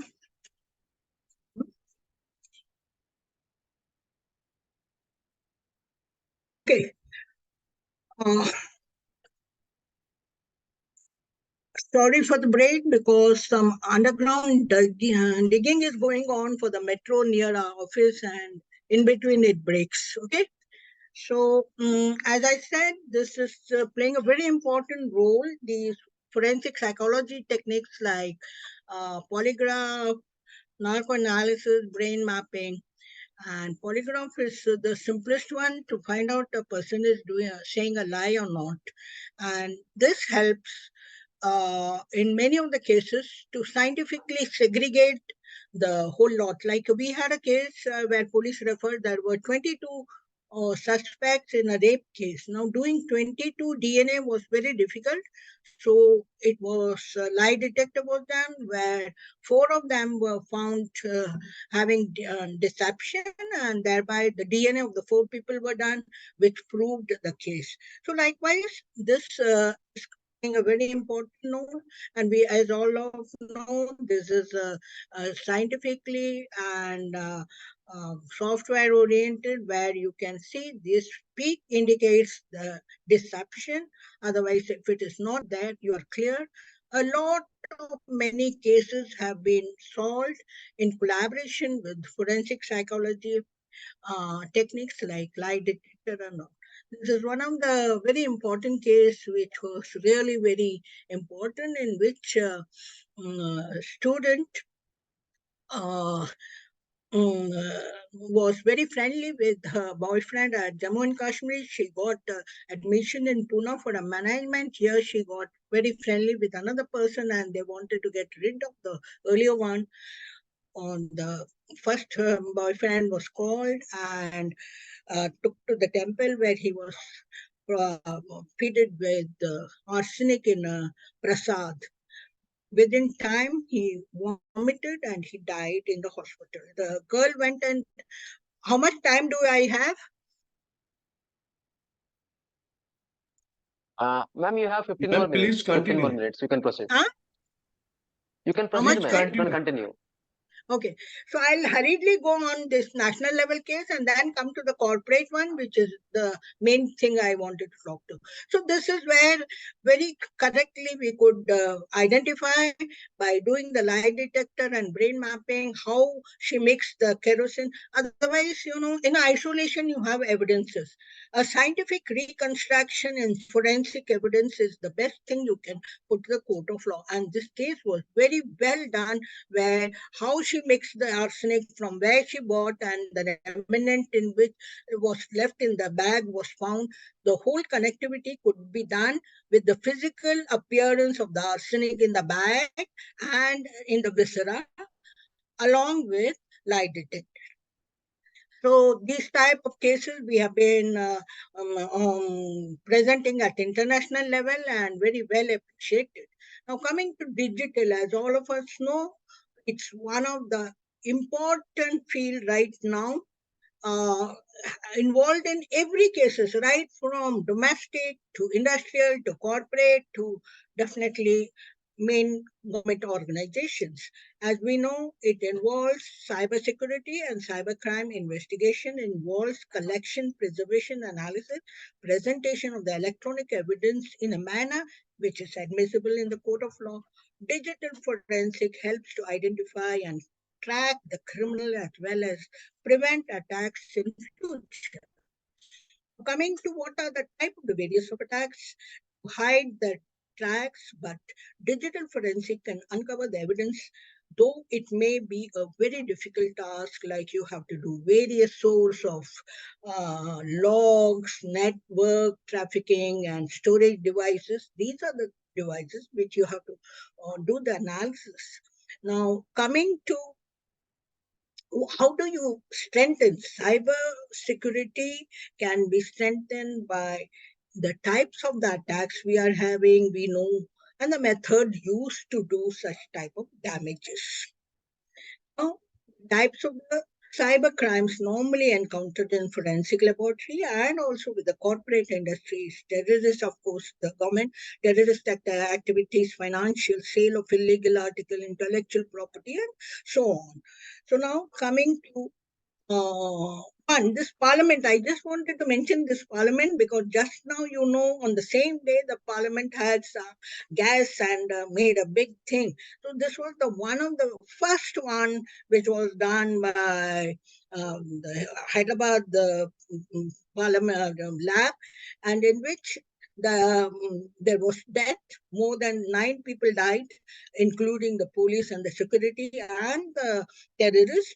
And in this, what has happened is that laptop showed how they have had done the fake copy of the identity card and the car pass and everything, and the future plan of how attacking critical structures. Now, this is another very important Cosmos Bank where, the main source was subdued by the proxy thing, and you could really see how in 1 or 2 days there was a loss of some 94 crores. And complete analysis of the system showed how the malware was used for the proxy core system, and which overlooked the banking sector, and this money could be drawn. And actually, the operators were somewhere from North UP. And this is again a crime in Thana where a call center used to send random call to all NRIs saying they are DRI officers and you have default the IT issues. So some people who may have some issues approached them, and these people said, we will give you some concession, and started collecting hundreds of dollars. And when they found that it was there, the Indian government could really see that some 13 people from different part of the country were involved in this crime. It's a very interesting case which highlighted, a CBI had some data, and when the data was analyzed, there were some pictures in that.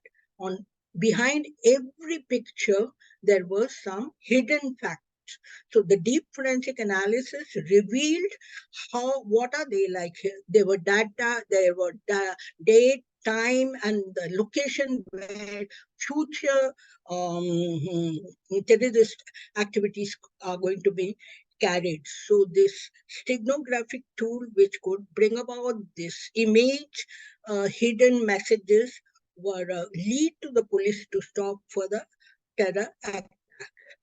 So coming to forensic thing, mobile forensic is very important because proper collection of the sample is what a forensic scientist should always remember. We know Arushi case was lost because no proper collection of the sample was done. Now, in digital area, as all of us know, the latest trend is artificial intelligence, and this OSINT and other things like cybersecurity, proactive digital forensic, incident analysis, pro and pre-incidences, and training and consultancy, expert witness. So these are the area one has to be very well into. Now, what are the institute which are giving really skilled forensic scientists?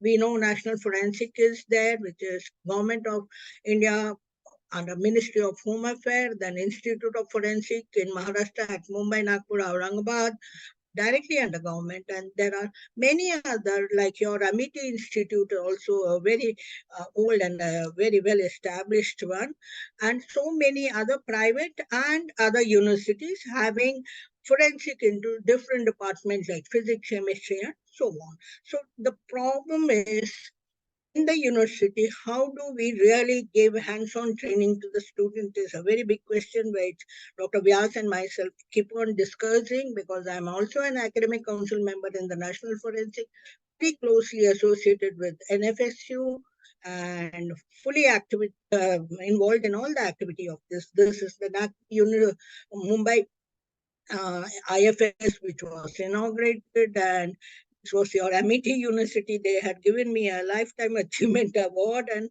so on.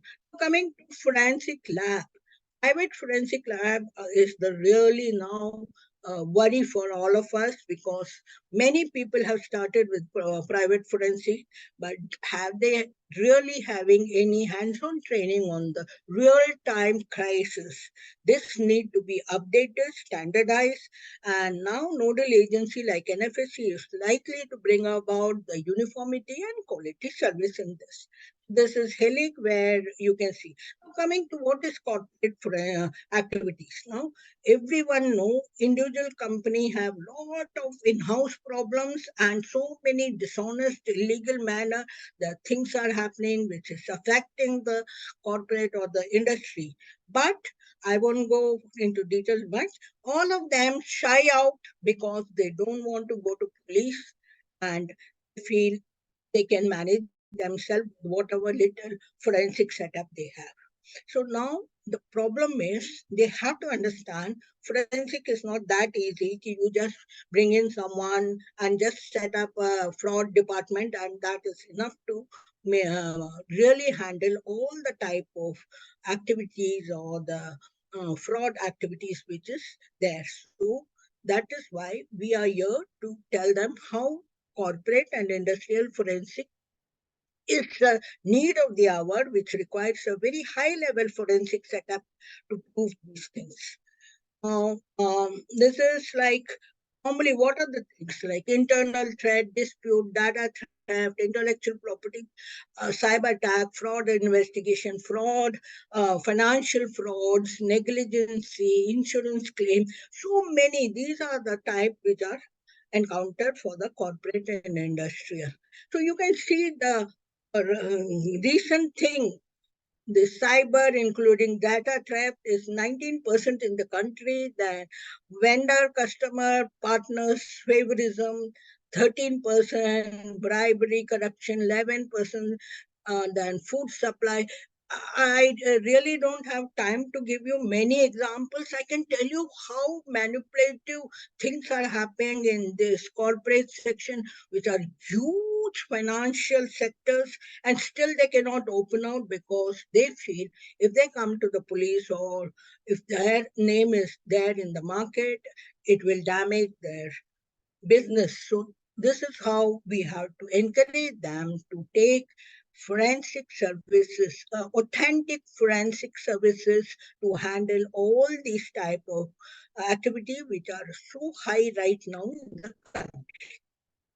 Now, these are some of these cases which have we done in a ATM fraud, a lie detector where was caught, so we could prove, because lie detector in such you can do for anyone if he is not suspected, means arrested by the police. If arrested, a court order has to be taken. Otherwise, only a willingness has to be given that he is willing to undergo the test.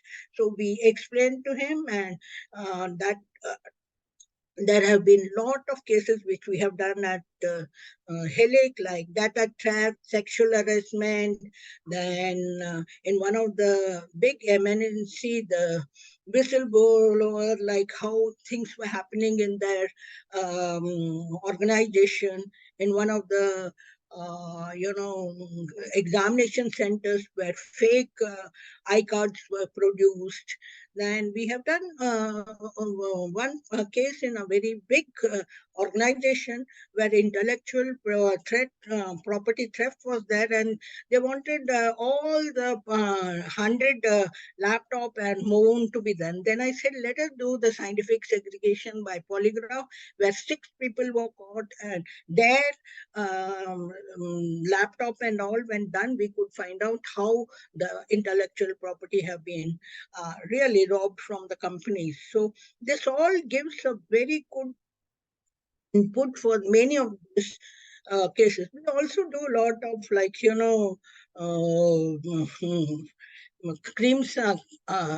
crime scene thing, where when a fire occurs, whether it is really a natural fire or a arson fire. Now in this particular case, you can see that it was an textile, where there are a lot of mission where, you have a make and break and run on lube oils and all. So because of the heat, it caught fire and the whole thing was burnt off. This is negligence in the industry and crores of rupees were damaged. So in such cases, we tell them how it occurred, what precaution they have to take and how they should handle and have monitoring system to see that these things doesn't happen. So in insurance company, as all of us know, all insurances are sold to the senior citizen who are not very well acquainted with the digital procedures and other things, and money is made by the fraudulent people. So now I'll show you some events. These are international seminar at NFSU. We regularly have. We also interact with all the national level like BRC conferences, then having workshop for the judges. Vyas is also very keenly involved. These are some of the workshop with the judges and the family court, where we give them the input of what forensic can do for the judges so that they can get good insight of the cases and the demand for it when it is not produced. This is again where R.R. Patil has conducted crime against women. So interacting with many organizations to know what forensic, so that you take forensic to the common people in a very proper way. This is Maharashtra Police Academy, where complete forensic thing awareness center we have created so that the police learn when they are trained how to use forensic techniques to modernize the investigation. These are centers where we train all the polices in different areas. I really thank God for appreciating for all I did in my life and received so many awards. I always very eagerly interact with all the NGOs like Rotary Club and other people to take forensic to common people, so that I think that ends my talk, and I would like to know if someone would like to have some questions for that. Thank you so much, ma'am. Now the stage is open to all the participants. You can ask your queries.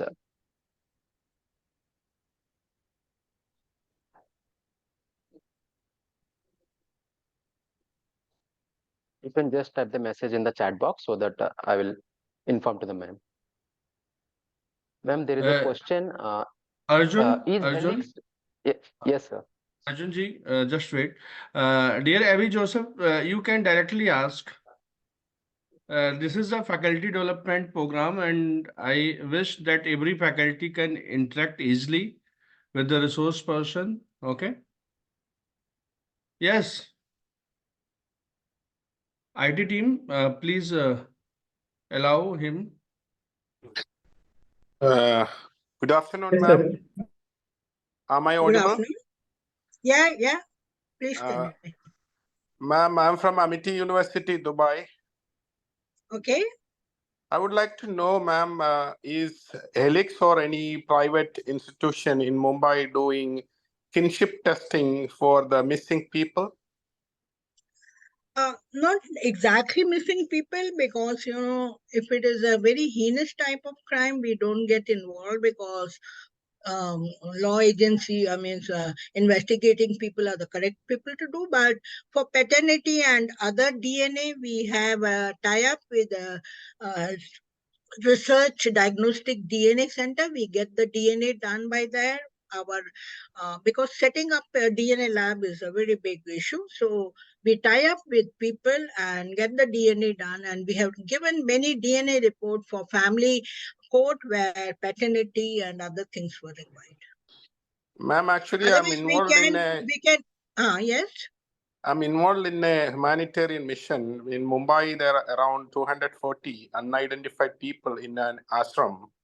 Actually, I'm trying to reconnect or reunite with their families through DNA. And I need your advice and help in that regard. So I'll ask the ashram authority to meet you, and you just provide Okay, them. yeah, you let me know. I will check up with my tie-up whether they are in a position to do for a large number of DNA. Then we can do it. Okay, because I was there in NFSU and I met Dr. Vyas before, but that time this project couldn't come. They have a No, research but center if you for are getting it done, if you can get it done in NFSU, that would be best because they have a very big DNA lab. Yeah, they have Center for Excellence for DNA, and Yeah, they also have humanitarian forensics division also. yes, I know. I'm a part of it, so I know all Yeah, these yeah. details. So that You is can the check best up option, right ma'am, now. right? Yeah, you check up now if they are able to do it. That's the best institute. Otherwise, I'll check up with my tie-up also. Ma'am, please share your number. Send I a think you message can to. take for Amarnath, Dr. Amarnath. All right. Thank you so much, ma'am. Thank you so much, ma'am, for an excellent session. And we were very happy to know about your whole journey and uh, your achievement in the field of forensic science. Thank you, ma'am. Thank you for accepting our invitation. So now we are moving for the next session, next plenary session by Professor Dr. Samar Ahmed. Over to you, Arjun, for her introduction. Okay, thank you. And Yes, by thank you, all of ma'am. Thank you. all the Thank you, best ma'am. in Thank you, ma'am. your Thank future you, ma'am. endowment of forensic. Thank you. Thank you, ma'am. Thank you. Yeah. Without further delay, I would like to invite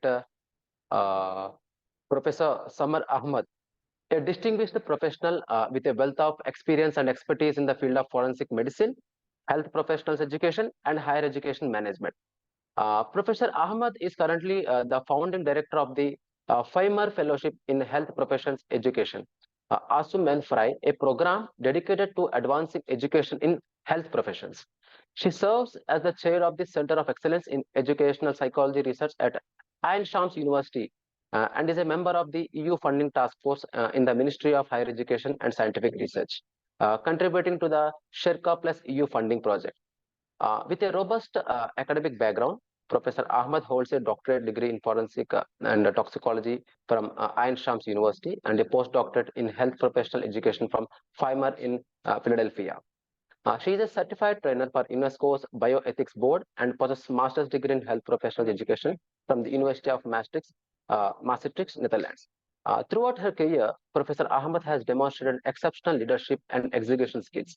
Her expertise includes serving as vice manager of a project for the development of a faculty and its preparation for accreditation, director of quality assurance uh, uh, at Misr University for Science and Technology. And she is also associate professor in the Department of Forensic Medicine and Toxicology at Ain Shams University. With over 20 years of experience in teaching and training, Professor Ahmed has contributed significantly to medical education. She has been an academic guide to hundreds of students, tutored in online and medical education programs, and played a crucial role in the development of undergraduate and postgraduate curriculum in forensic medicine. In addition to her academic endeavors, Professor Ahmed has been actively involved in various national and international projects, winning multiple awards and grants for her initiatives aimed at faculty development, curriculum enhancement, and scientific event report. Her leadership extends to her involvement in international committees such as Worldwide Associations of Women Forensic Experts, where she collaborates on directing students to world-class integrating data research in forensic psychology. We are very honored. Ma'am, over to you.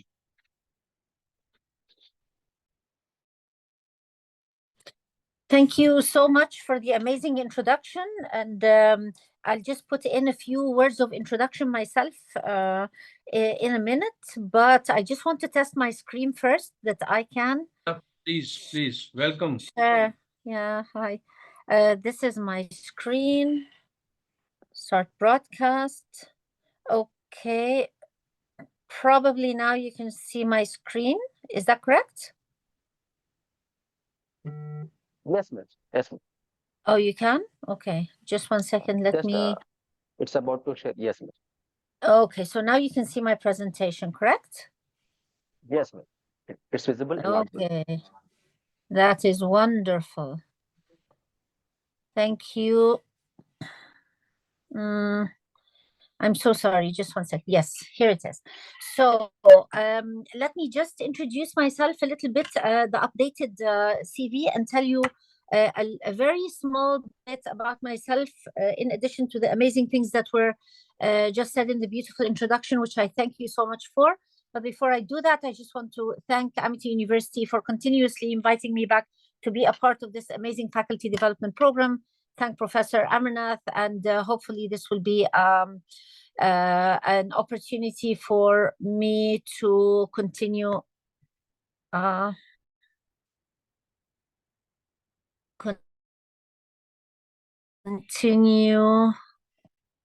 helping and sharing knowledge and learning from you all. I'm Professor Samar Ahmed. I am a professor of forensic medicine and clinical toxicology at Ain Shams University Faculty of Medicine, but currently I am the Associate Dean Academic Affairs at Dubai Medical College for Girls, and my role here is mainly in the area of curriculum development and curriculum design.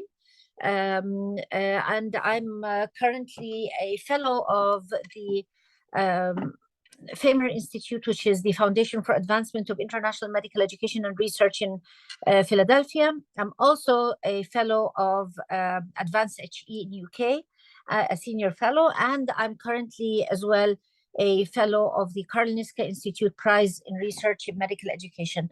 Thank you so much for having me, and I will shift you and shift all the direction of the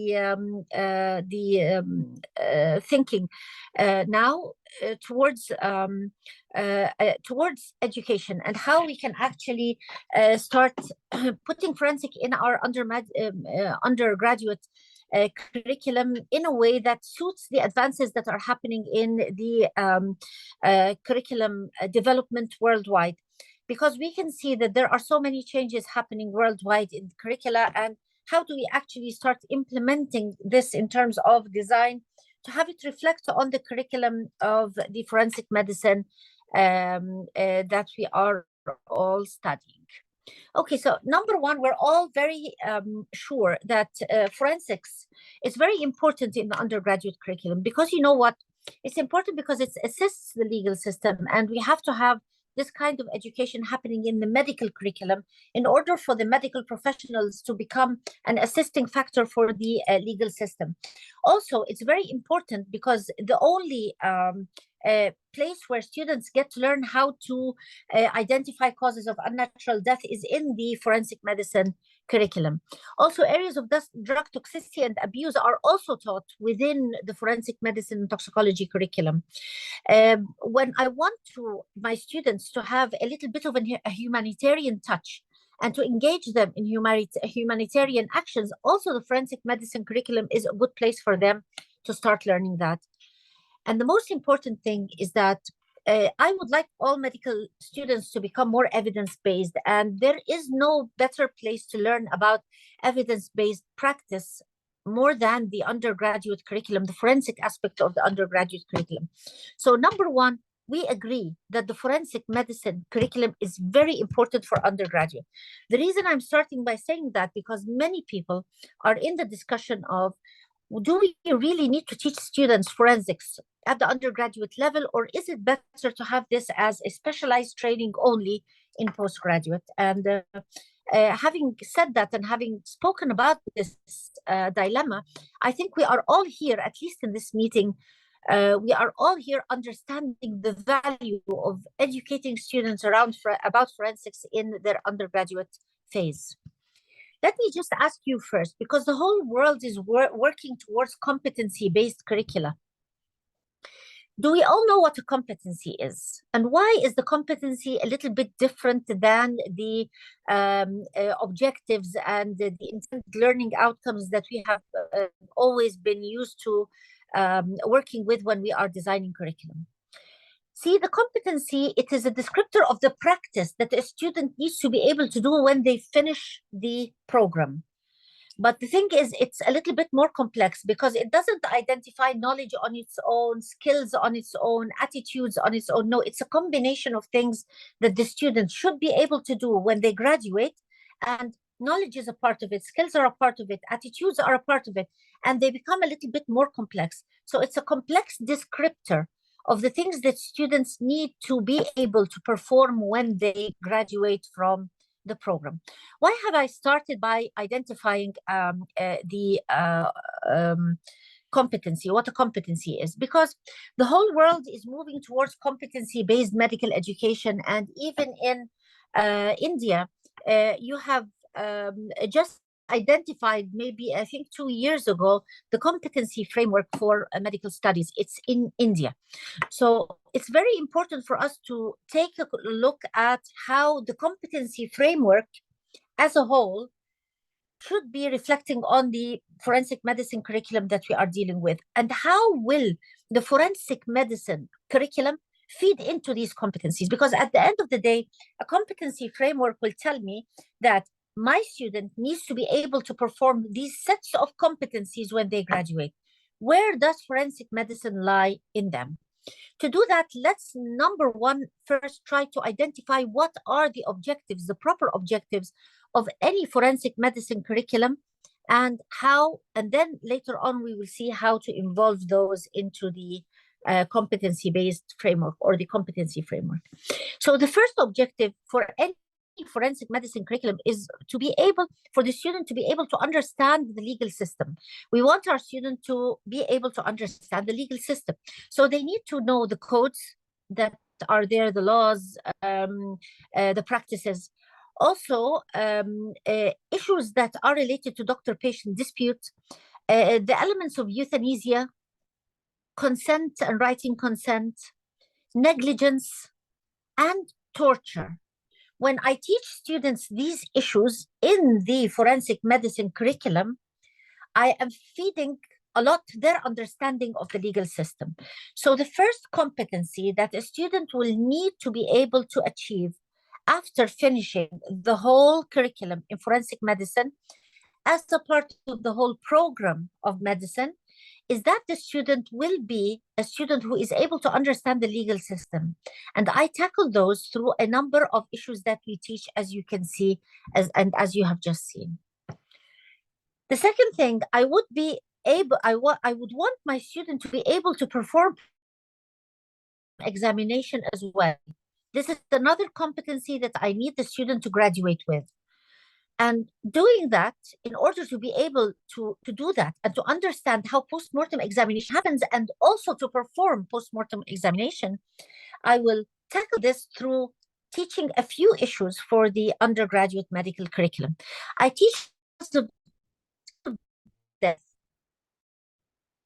patterns. I also teach time of death and any other associated information, that forensic information that is associated with trauma.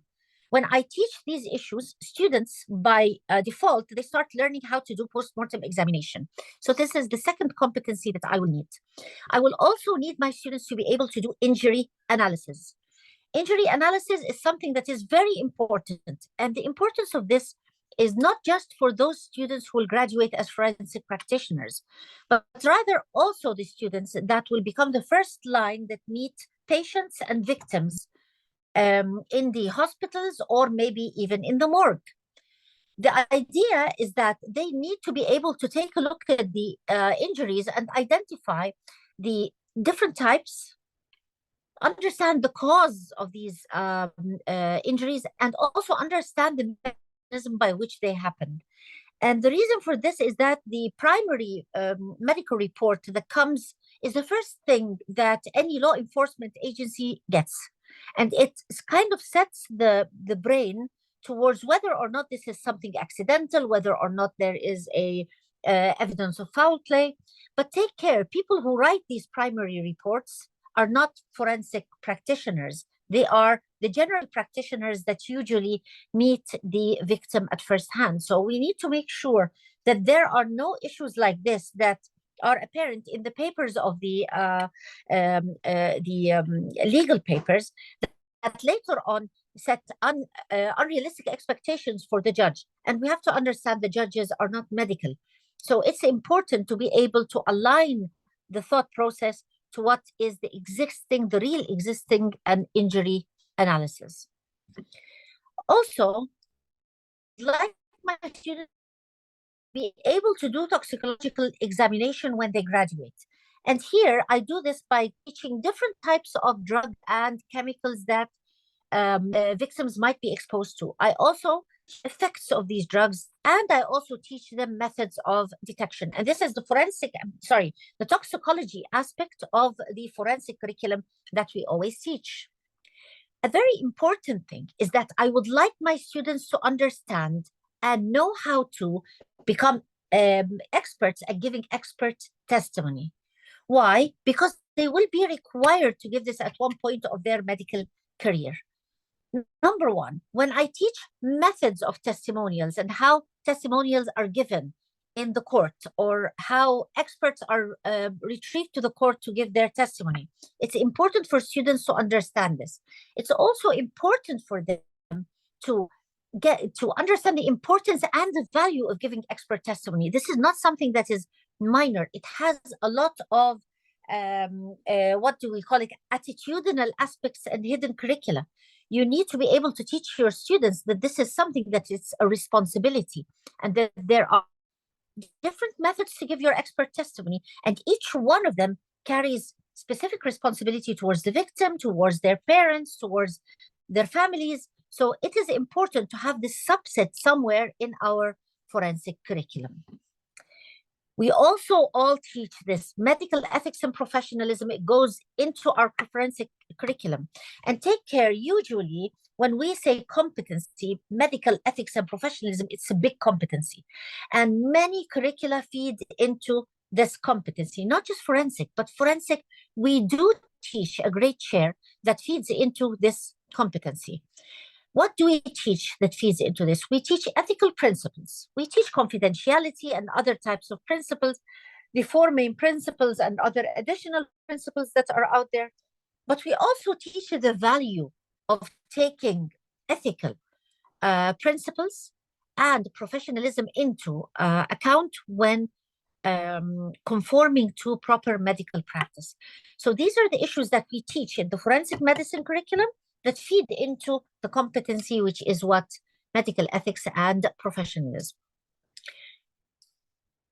Now we know where we fit into different areas of competencies when we are teaching forensic medicine. So what is a competency-based curriculum, and what are the key elements there? Well, there are key elements that are related to the design of the curriculum. There are other key elements that are related to the teaching methods that are used, and also different assessment systems that are there. So a competency-based curriculum is different in terms of design. It's different in terms of the teaching methods that exist in it. It's also different when it comes to the assessment systems that are used to assess it. In terms of teaching method, we do have theoretical lectures. We cannot do without theoretical lectures. In theoretical lectures, this is the normal lecture that we give for our students. How long is a normal lecture? Does any one of you know? How long would a normal lecture be?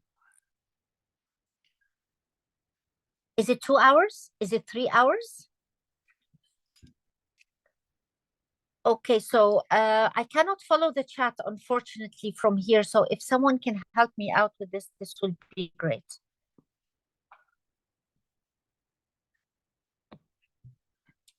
Okay, so how long is a normal lecture? What do you think? Yeah. Ma'am, you can proceed. We'll let you know. Okay, but actually no, but 50 I minutes. need, 50 minutes. 50 yes, minutes. yeah, Yeah. 1 hour, Till 6:30 you have. 1 hour, is it? 6:30 p.m. Yes, ma'am. Yes, ma'am. Okay, okay, so let me tell you the following. A 50-minute lecture cannot be a continuous lecture without having individual breaks in this lecture. And a normal break will be after what we call a lecture subset. Each lecture subset is from 12 to 20 minutes. So when I say lecture, I'm referring to the event that is called lecture, but not just that, I have to refer to the different small subsets of the lecture, which are 12 to 20 minutes maximum. So in doing that, you need to think a little bit as well. What do you think are the subjects that we in forensic medicine like to teach or think we can teach when we are giving lectures? What is the last lecture that you gave? Lecture topic. What do we give through lectures? Any ideas? Generally, when we write lectures, when we give lectures, we would want to give the knowledge base in it that is related to either something that is totally knowledge related, and we don't have many of those in forensics, or the underlying knowledge that goes before practice. So this is why in giving lectures, the best thing is having lectures followed by practical training. What are the things that we think are so important for students to actually do with their hands in the forensic medicine curriculum? What would you like your students to be able to do? I will mention one. I would like my students to be able to write a forensic report. This is practical training. So I have to include this in my practical training for forensic medicine. What else would you like your students to be able to do with their own hands? As Dr. Amarnath said, this is a faculty development, so it's really important for you to be engaged. If you cannot be engaged, you will not, the benefit will not be as good. So please try to put your inputs. We're here to learn from each other. I'm not here to give a lecture. So what do you think? What are the things you would like your students to be able to do? Does any of you teach crime scene investigation? Have you tried giving your students crime scene investigation? Will it work if I give it just through lecture?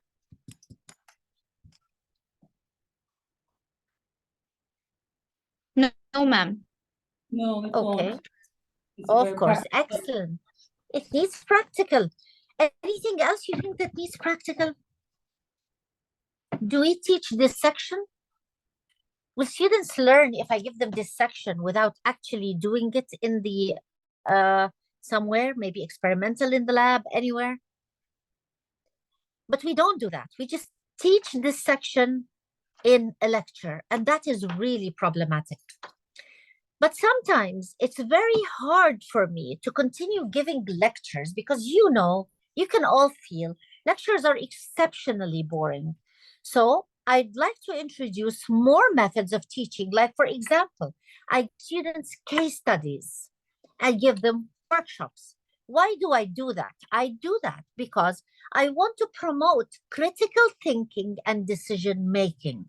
So you see how teaching through case studies and workshops can actually promote critical thinking and decision making at large, not just in forensics, but this is how the forensic medicine curriculum can actually feed into a bigger competency that the student needs, not only for forensic medicine, but for their whole career in medicine.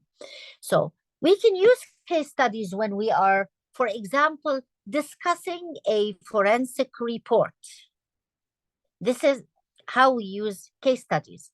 I can give them workshops, like, for example, writing a death certificate. This is a workshop. I can do it workshop style, etc. In my curriculum, it's also advisable to give medical, legal, or site visits. Why do I do that? I do that in order for the student to contextualize what they are learning, to understand the context of practice, because it will be very hard for students to maybe understand the value of learning forensic medicine unless they actually see the context. Where do you think you can take your students, the forensic medicine students, and why? What do you hope to achieve? So where would you take your students? I know my students have asked to go to specific spaces. Where have your students asked to go?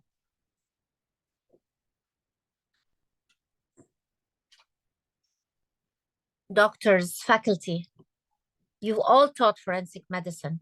Are students happy taking the classes inside the classroom? Where else do they want to go? Do you do site visits in your context? Are there site visits in the curriculum in Amity University? Either in India or in Dubai? Do you do site Yes. visits? Yes, Where do you both go? both places. Yeah, where do you go, Dr. Amarnath? Where do you take the students? Students in MIT Noida, students going to AIMS, New Delhi, Department of Forensic and Medicine, and also AIMS, MIT Dubai campus, which visited Dubai. There is the Dubai Medical College, autopsy. Okay, so I would like to say two things here. Visiting, as you said, the forensic authority is very important, very, very important. It helps students grasp the context, but also visiting other available facilities and teaching facilities is really good for forensic students. Let's say that exchange of experience is really good. And being in Dubai and being in Dubai Medical College for girls, I would say that it would be a great opportunity for our students to do exchanges while they are doing teaching and learning in the area of forensic medicine. My students have always asked to go to the morgue. They've always asked that. They've always asked to go to Dubai Police Authority. These are the things that students really like to be able to visit. Research and publications is sometimes a very important part of the forensic medicine curriculum. Why? Because we would like to foster the concept of evidence-based medicine. So we will be able to do this if the students carry the concept of evidence-based medicine through research that they have done in the forensic medicine curriculum. It also instills the understanding of EBM as a basic for forensic medicine. So we have to understand the forensic medicine itself is a deductive kind of science, where deductions are made based on observations, which is very similar to the concept of how we conduct research. So it's important to have elements of research taught for students inside the forensic medicine curriculum to allow for their mentality shift towards that. So what are the areas of research that our students can benefit from? Many, actually, many. Comparative studies are very important. Students that have, that can do studies about percentages and availability and what do we call them, how much it exists in the community, community-based research is very important. Especially when we teach students about drugs and drugs of abuse, it's very important for them to start maybe understanding and identifying what kinds of drugs are out there. Also, correlating types of wounds with the incidence and with causes, very important as well. And when students do that firsthand through research, they never forget what they have learned. Now, I would like to propose something very important, and we have all felt this. Forensic medicine is not a discipline that is isolated. Forensic practitioners, they have to deal with the laboratory, they have to deal with the police, they have to deal with the patients and the families. All of these may mean that students need to be exposed to different modalities of communication. And in order for my students to be able to achieve this and understand this and be comfortable with this, it's important to introduce it early on in the curriculum. This is where interdisciplinary learning or interprofessional learning comes in play. It's through this that they start really understanding the value of teamwork and understanding the value of other professions that exist out there. Like, what does the psychologist do? What does the sociologist do? What does the crime scene analyst do? What does the lab do? And how do all these things feed into, at the end of the day, a good forensic experience? Many topics are believed to be very good when it comes to interdisciplinary or interprofessional learning. It's important when we are doing applications on specific case studies to try teach those in interprofessional groups. When I say interprofessional groups, it means that in the same classroom, I have the physician sitting there, I have the nurse sitting there, I have someone from a School of Science sitting there, etc., etc. This generates better discussions that are more rich, and it helps my students reach an enriched level of learning. What would be the challenges and future directions when it comes to education in forensic medicine? Well, as we are doing now, faculty will need training. And the first degree of training is training faculty to start understanding terminology, like we're doing in this session. What else do you think we will need our faculty to be trained on? And I will leave this with Dr. Amarnath and his team to maybe start collecting what future needs of training are, not for forensic practice, but rather for teaching and educating in forensic medicine. The first issue that might become a hurdle is the infrastructure and resources. And here it's important to understand that the whole world is moving towards virtual laboratories and metaverse. So try to understand that these areas and even the metaverse itself, there are now free softwares that exist out there, sold by Google or utilized by Google out there, where the metaverse can be equipped to become a virtual space for students to study forensic medicine. Please try to check that out. It's also very important that when we have a complex curriculum like forensic medicine curriculum, to understand that curriculum management is not easy. It's important for students to know that their assessment is not assessment because to assessment of their learning. They are being assessed in order to promote learning. And this is why we try to introduce more of what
Participants, there might be some technical issues.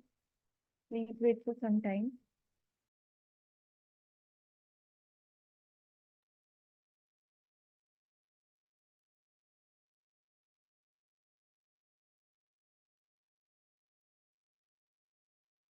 Respected faculty members and research scholars, please be interactive, or else this session, there is no use of conducting these kind of sessions without interacting.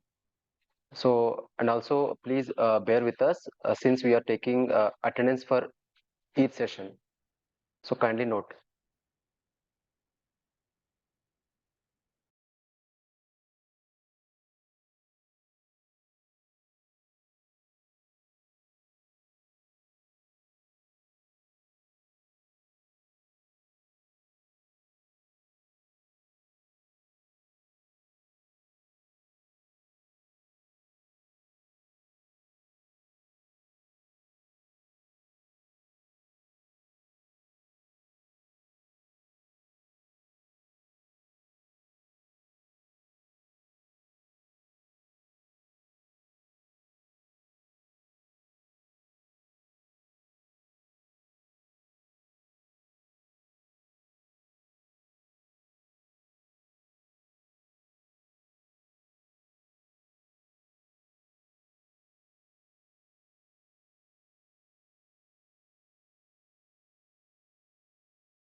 I apologize.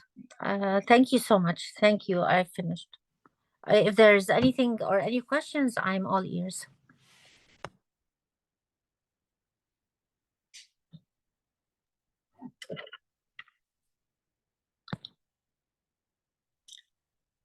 Yes, Professor Samar, have you finished your session? Yes, yes, I'm finished. Thank you. Okay. Yes, participants, if you have any question, please ask.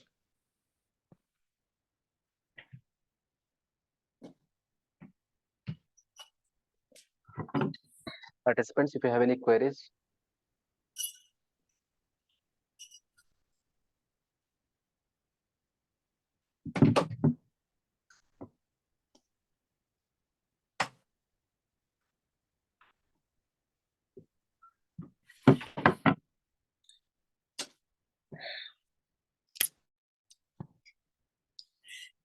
Sir, I think there is no query. No one is responding.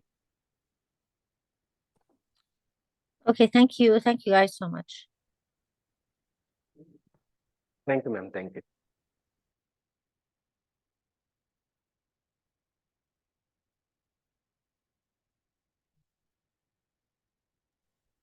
So there is a break for a few minutes because this session finished early. So I'm connecting with next eminent resource person and inform accordingly. Just wait, participants. Okay, June. Yes, sir. Yes, sir. Meanwhile, we will take the attendance. Yes, sir. No, we will send in WhatsApp group only. Okay. Okay, okay, okay. And after last session, we will share here. Okay, sir. So Okay. IT team, please post button of the recording. Okay.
Can you hear me now, Dr. Mishra?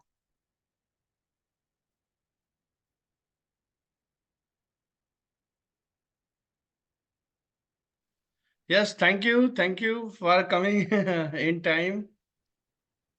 And thank you for accepting our invitation. I'm happy to be here. Thank you for the opportunity to speak today. Yes. So, dear participants, now I What's that? want I'm to sorry. I want to introduce about you among Okay. participants. Okay. Certainly. And I can go ahead and share a screen. Yeah, please. Okay, perfect.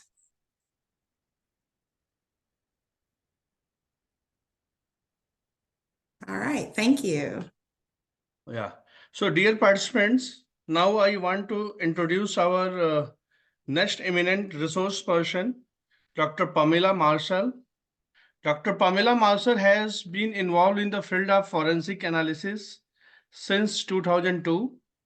Upon the completion of her master's in forensic genetics in 2002, she worked as a forensic scientist third at the Maryland State Police Forensic Sciences Division. While in Maryland, she was the sexual assault forensic examiner coordinator for the state, helped to promote 120 hours safe collection legislation, and assisted in the training of over 200 safe nurses. Pam has also traveled abroad to Luanda, Angola, Africa in order to train analysis in forensic DNA analysis. She has been qualified as an expert witness in the fields of serology and DNA in Maryland, West Virginia, and Texas.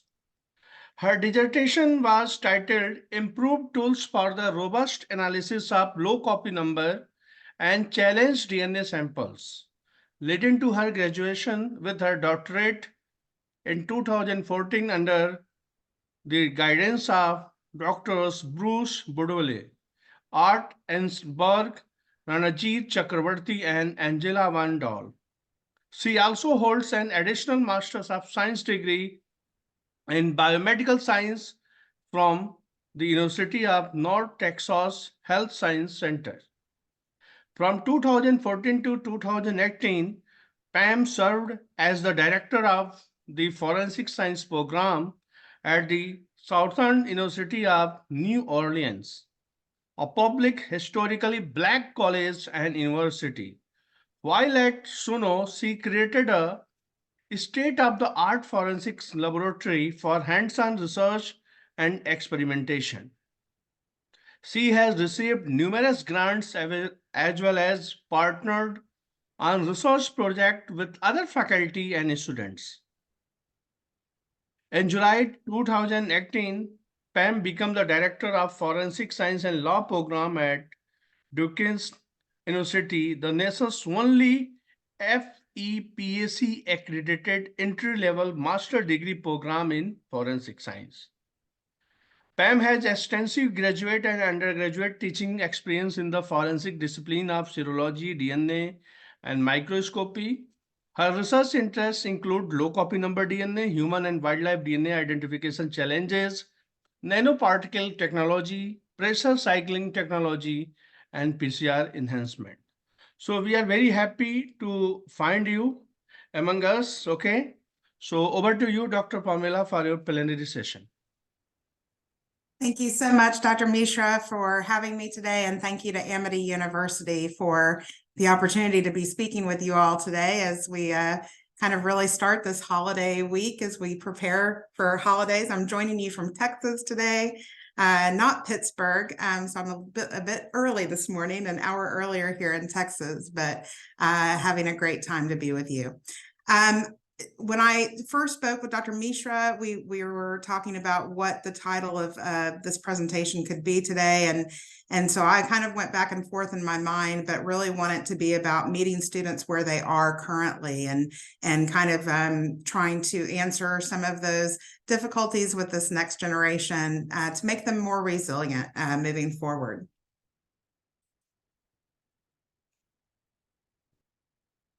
Yeah, just wake up my computer a little bit. So the outline of my presentation, I'm going to share a brief history of forensic science education overall, and then talk about accreditation in the United States currently, how many programs are accredited and so forth.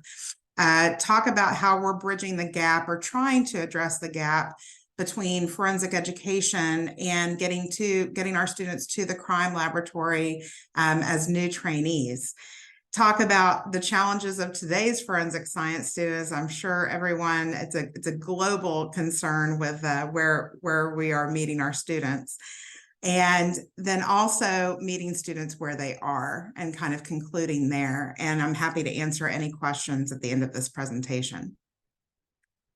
So your main learning objective from today's presentation is understanding how to meet students where they are in order to create a more resilient forensic workforce.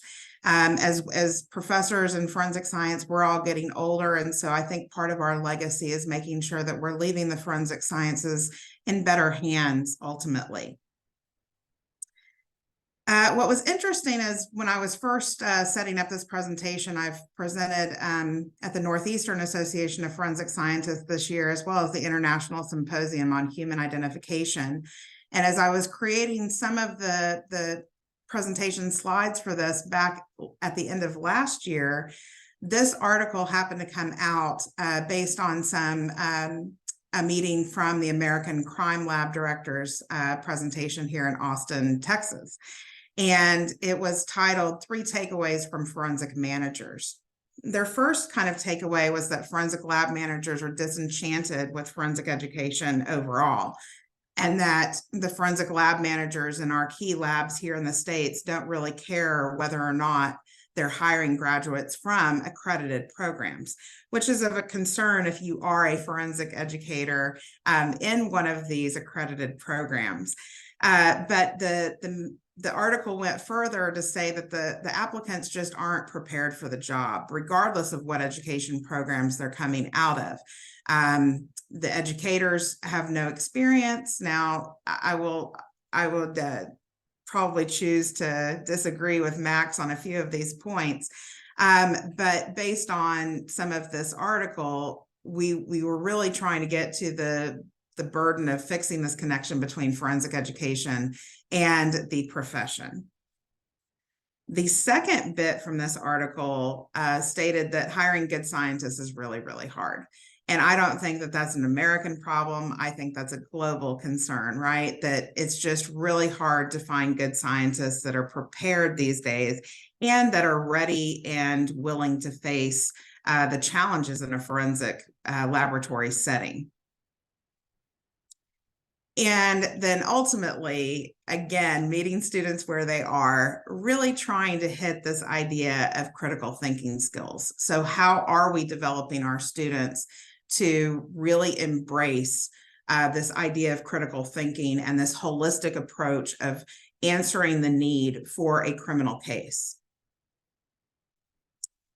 So I want to go through a brief history of forensic science education and accreditation, and you'll see that some of these have global aspects as well.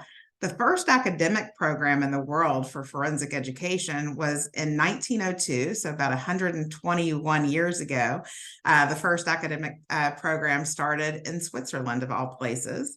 The first school of forensic science was 1909. Archibald Rice founded the Institute of Police Scientifique of the University of Lausanne, which is the first school of forensic science in the world. And this was the home of Dr. Edmund Locard that we're all so familiar with. Every contact leaves a trace, and he became known as the Sherlock Holmes of France. The first actual crime lab in the United States was opened in Los Angeles in 1923. So literally 100 years ago, we have our first forensic crime lab set up. And then about 24, 25 years after that, we end up getting our first forensic academic program in the United States. Again, trying to address that need for forensic education, trying to help this recruitment of good people getting to the crime laboratory setting. And that, again, was in California. So the same state where we have our first crime lab in the country ultimately also created the first program in forensic education.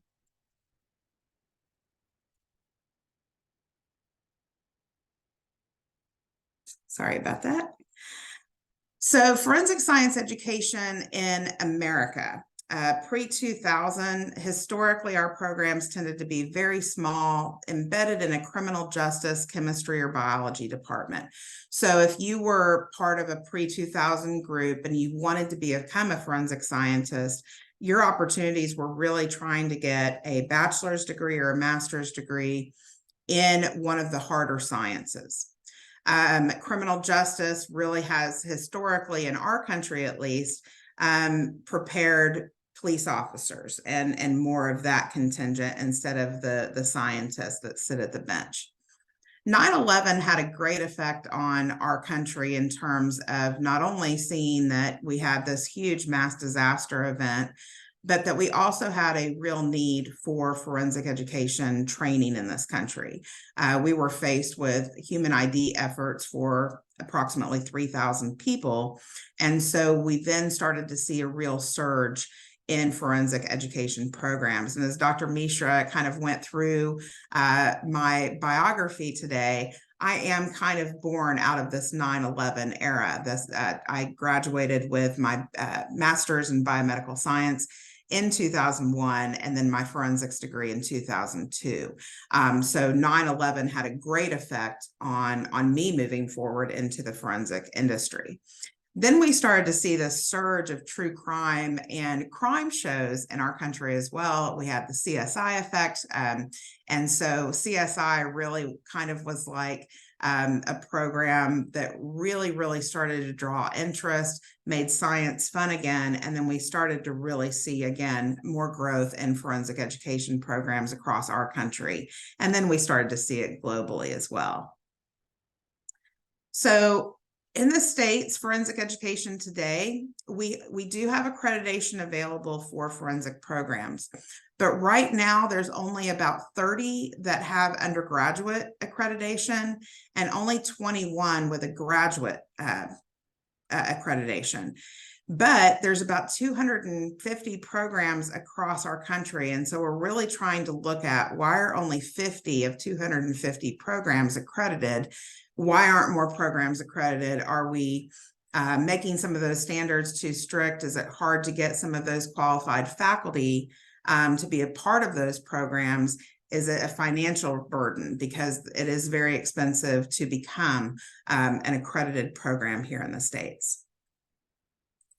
So the American Academy of Forensic Sciences, and I have no link to them. I'm not speaking on behalf of them today, but I'm hoping that you all are members of this great organization. It's really an international organization anymore, but it was established in 1948 to promote education for and research in the forensic sciences. And they hold a great meeting every year. This upcoming February, it's going to be in Denver.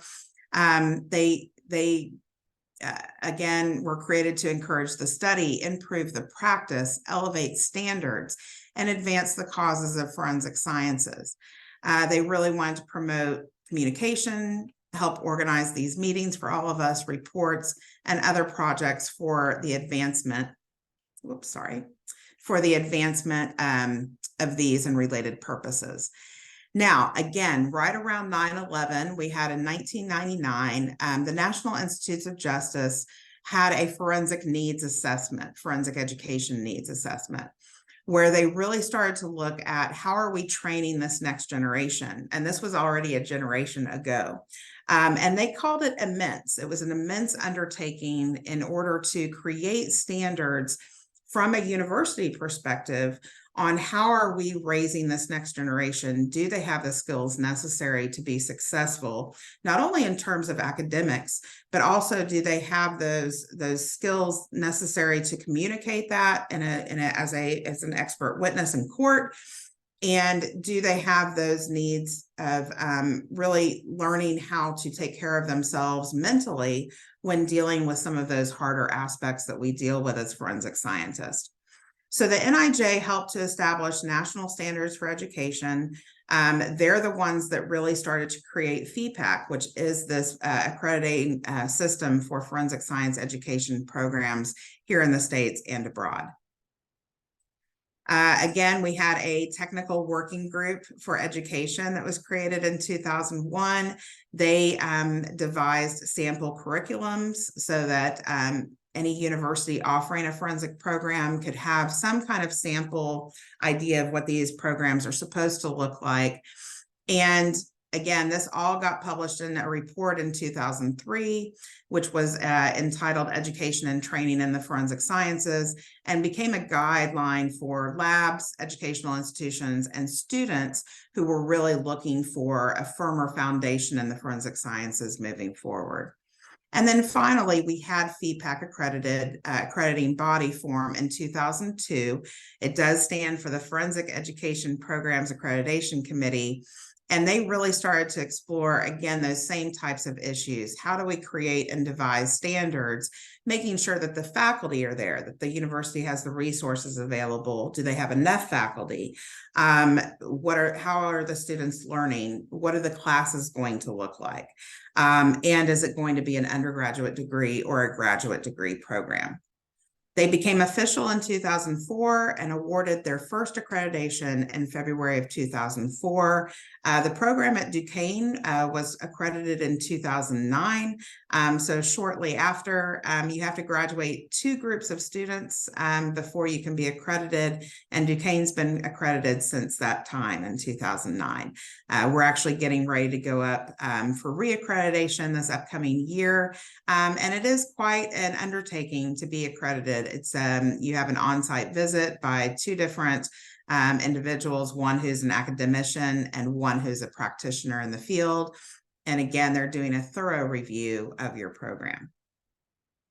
So the mission of FEPAC and the accrediting body is to maintain and enhance the quality of forensic science education through a formal evaluation for college level academic programs that either lead to that baccalaureate undergraduate degree or a graduate degree. In terms of Duquesne's program, here are our mission and objectives. And I know it's a little bit of a wordy slide, and I'm not going to go through everything. These were 3 of our graduates last year. We're very, very proud of our alumni and graduates of our program. But our mission is really to maintain, again, and enhance that high quality education, make sure that our students have an appreciation of both the profession. It is a profession. This is not just a career.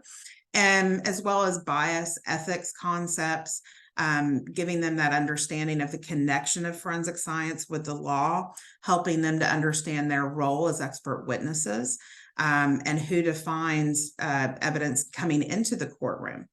Having that comprehensive science and math background, as much as they don't like calculus, trying to really tell them the importance of some of those classes that they're taking, because they are sequential and they do form that foundational knowledge for the courtroom. Helping them to apply that science to forensic problems in a lab setting. So this is starting to get to that onus of critical thinking skills, giving them case scenarios and helping them to try and determine what evidence should be collected, how should it be collected, what are we really trying to answer with this specific question that they're getting asked. And again, to have this idea of diversity and inclusivity, which is why I'm so happy to be here today. We cannot move forward as either a country, as a planet, right, until we learn to embrace the diversity and be more inclusive. We are addressing very, very hard cases here. And so we want to make sure that everybody has a seat at the table, that we're listening to all of the different ideas that can be approached for answering these specific questions in a case. And really the adaptability. So every case is different, making sure our students have those skills to adapt to loss of resources. If you show up at a case and you don't have a particular collection device, what do you end up using? How do you troubleshoot with instrumentation? Just being very flexible and adaptable. Our students all have hands-on laboratories. Even during COVID, we came through COVID very, very well as a university. Our students have these hands-on laboratories. They learn how to pipette very well as students. And then they learn troubleshooting on all of our major instrumentation. So some of our chemistry instrumentation, our GC mass spec, our LC mass spec. These are kind of older.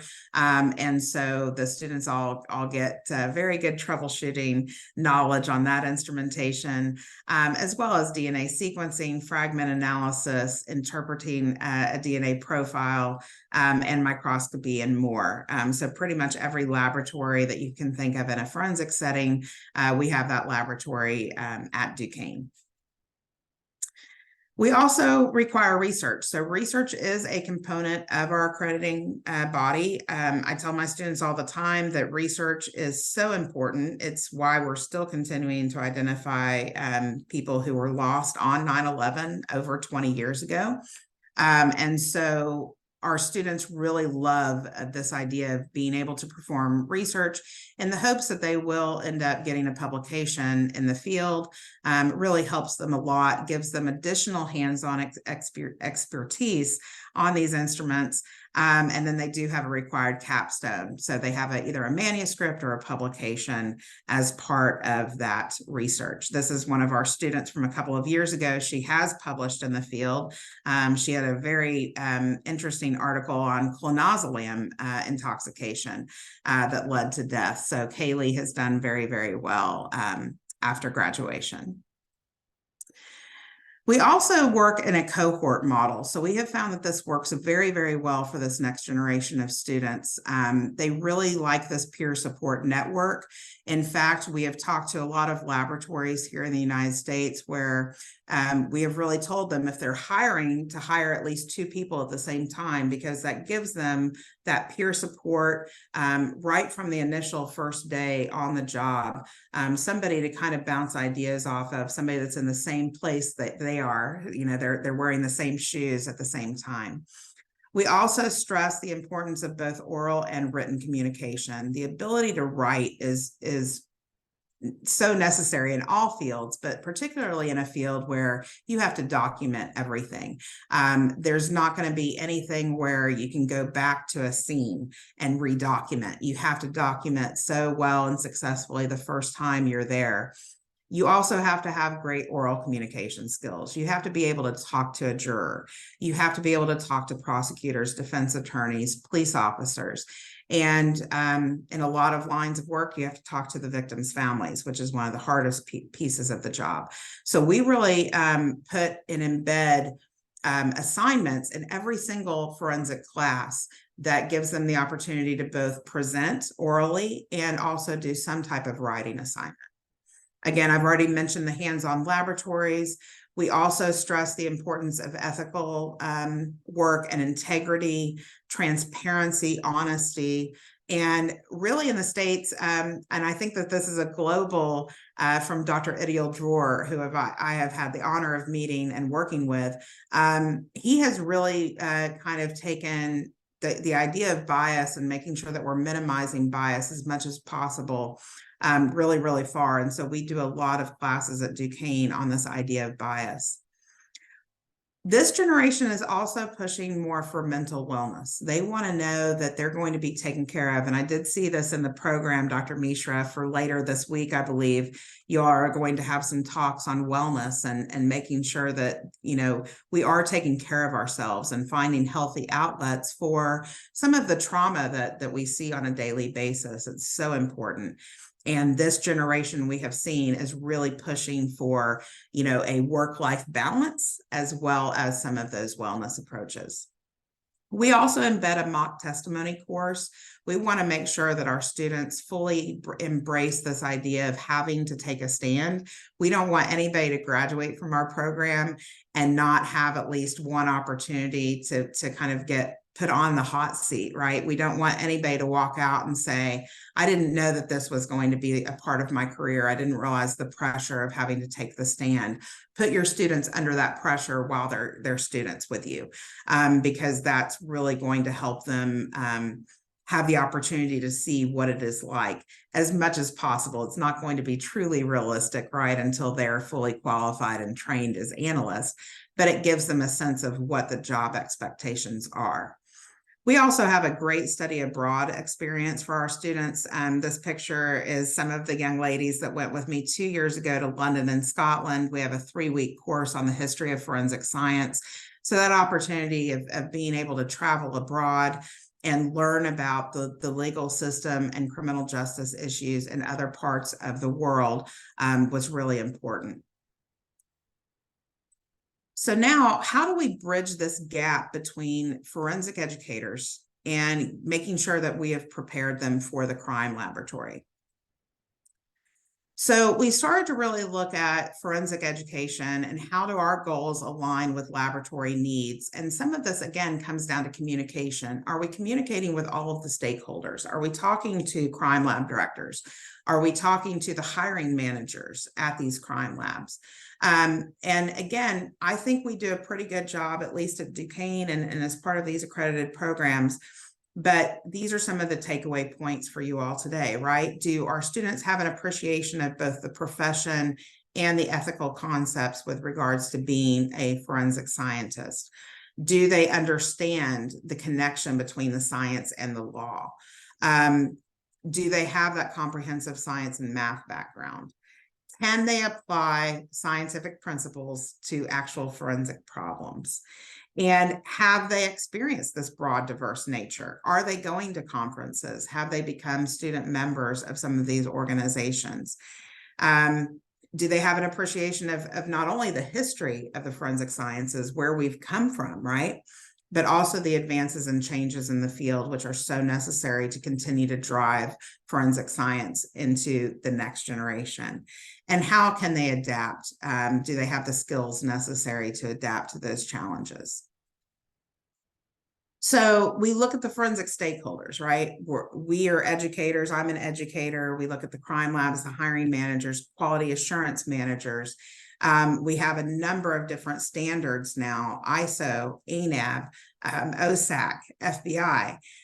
We have a bunch of different accrediting bodies for forensic sciences and for universities. But I don't think that students have a seat at this table, right? They're the forensic stakeholders that are truly missing. And so we really have to work on this idea, not only here in the United States, but I think this is a global concern, is are the universities communicating with their crime laboratories and making sure that those connections are fully developed to drive this so necessary change in making sure that our students are well prepared for the job. And that can come in multiple forms, right? That can come into play with curriculum development, those hands-on laboratory skills, or even research, because we know that our crime labs have all of these fantastic ideas that they might not have time to pursue, but our students can really pursue those as research scientists. So we looked at statistics.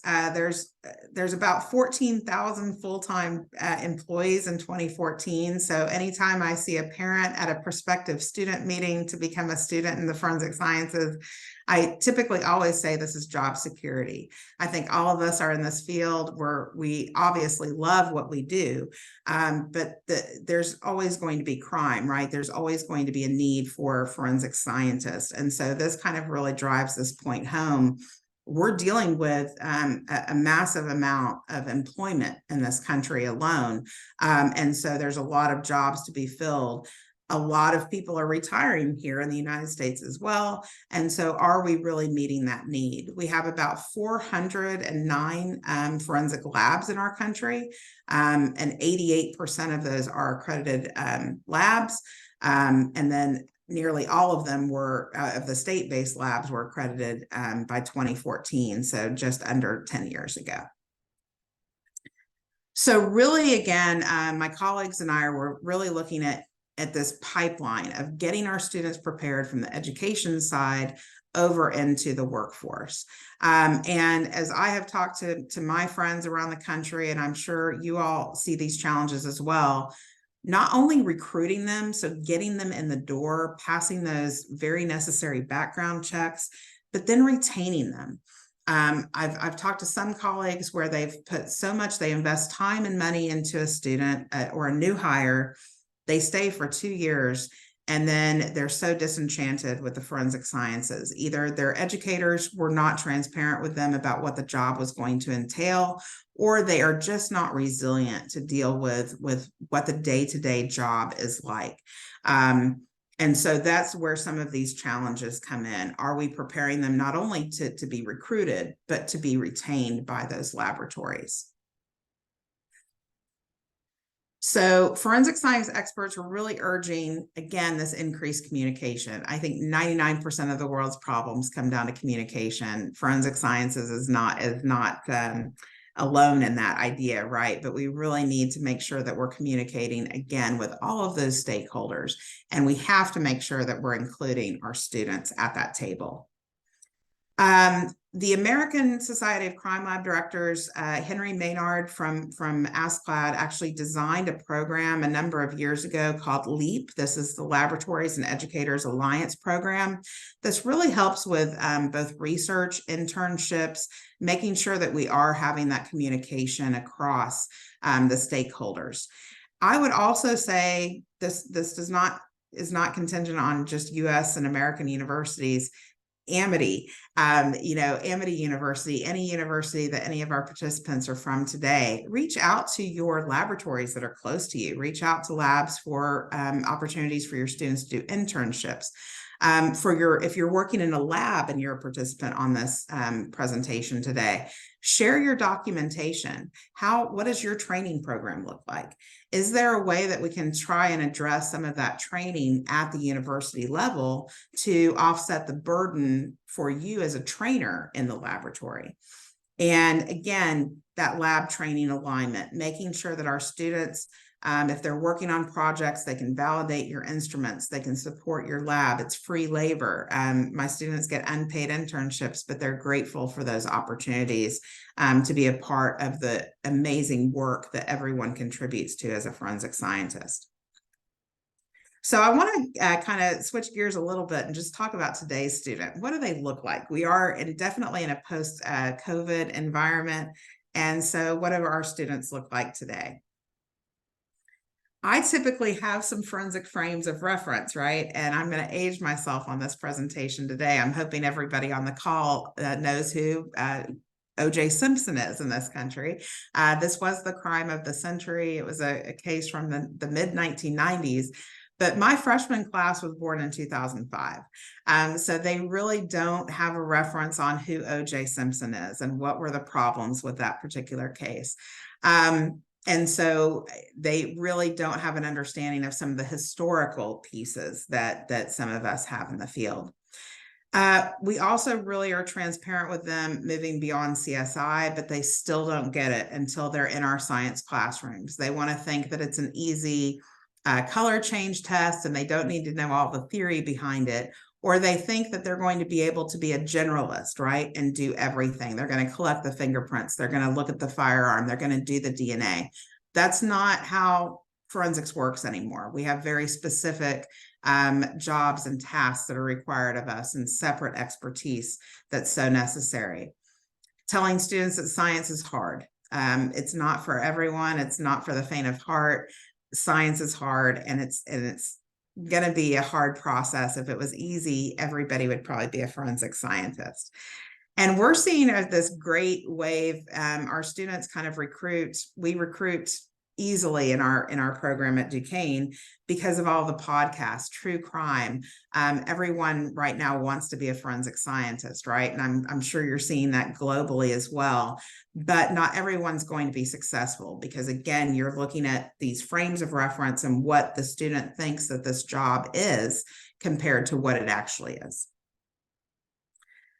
We have seen a lot of social media. So how are labs monitoring new hires? What are our students posting? What are new hires posting on Facebook, Instagram, Twitter, TikTok, Snapchat? There's so many different things now.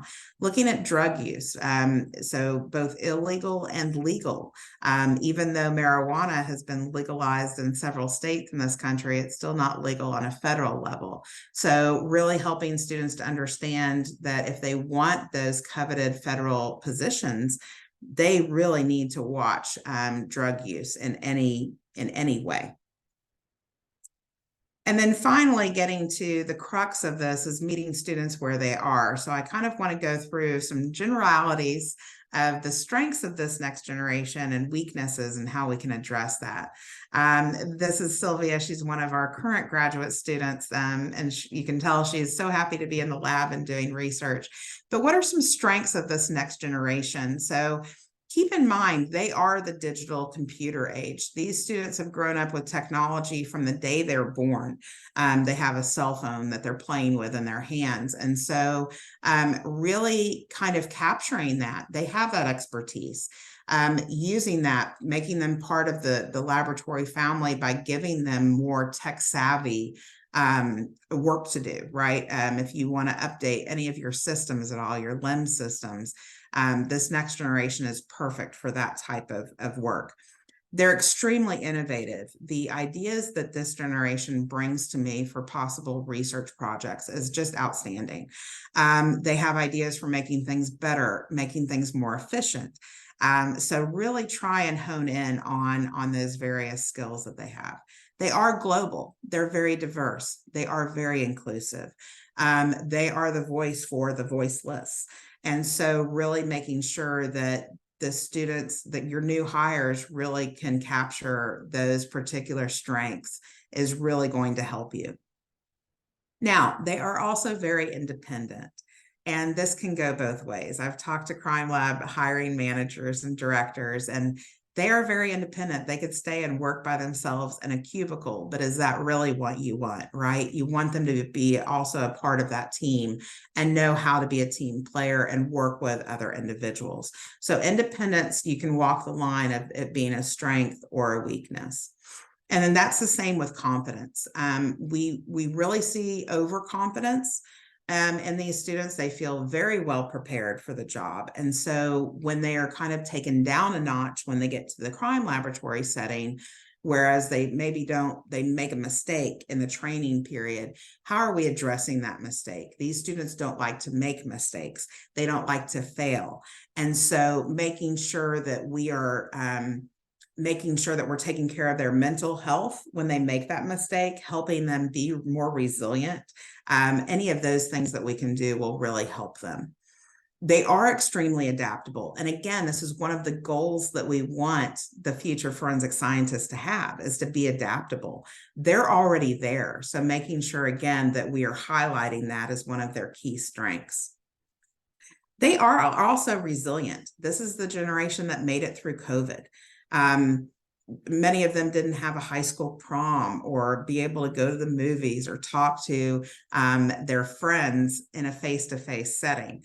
And so they have overcome a lot of those challenges, and it has made them stronger for how they're going to deal with anything moving forward. They are also extremely resourceful. So if your lab has limited funds, limited equipment, they really know their technology. They know how to find the answers. They know where the information is because they are so tech savvy. So keep all of those strengths in mind as you're hiring this next generation. And again, just some of the weaknesses, right? And these are very generalized. This is nothing against this specific generation. I'm with them every day, all day, and I love this generation. But just getting to some of the things that we are starting to see as educators. Social media, we know it's a problem. They're not going to be able to post things about cases that they work. So really making sure that your new hire understands those constraints of the job and is not going to be posting things online that could lead to downstream problems. They do have a shorter attention span. They just really, you got to keep them challenged. And I think that that's easy in casework, right? So making sure they have different cases to work. They know they have different things that they can move around during the day to really kind of keep their brains active. There is a sense of entitlement. And so I don't know how we get to the crux of that problem. But again, this generation, they all get the trophy for participation, right? So there is some of that in this generation as well. They tend to be impatient. This is the microwave generation. So getting something in 30 seconds, a minute, that's not going to work in a crime lab setting, right? And then this idea that failure is not an option. They really want the A pluses. They really want the 100s. They don't like to make a mistake. They don't like to fail at anything. And so really trying to massage that, tell them that mistakes are okay, and training, and really trying to help them get through those mistakes, because we are all human. We're going to make mistakes, but helping them to be more resilient when those mistakes occur, and helping them through it during their training so that they are better with mistakes before they become qualified analysts is really important.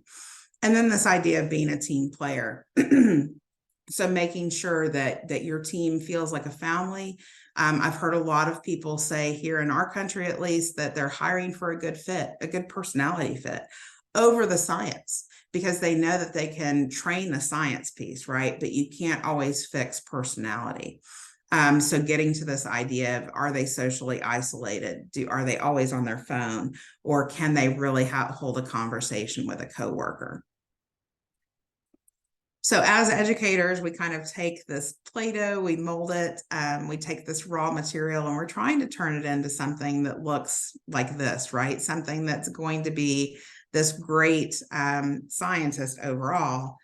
Sometimes we end up with this, right? So I think the whole idea of this presentation today is making sure that we are taking this raw material, making sure that we are addressing both their academic, their social, and their mental needs, to really make this next generation a more resilient scientist and workforce. And I think that overall that's going to help us with our legacy. And when we leave the forensic sciences behind, we know again that we are leaving it in good hands.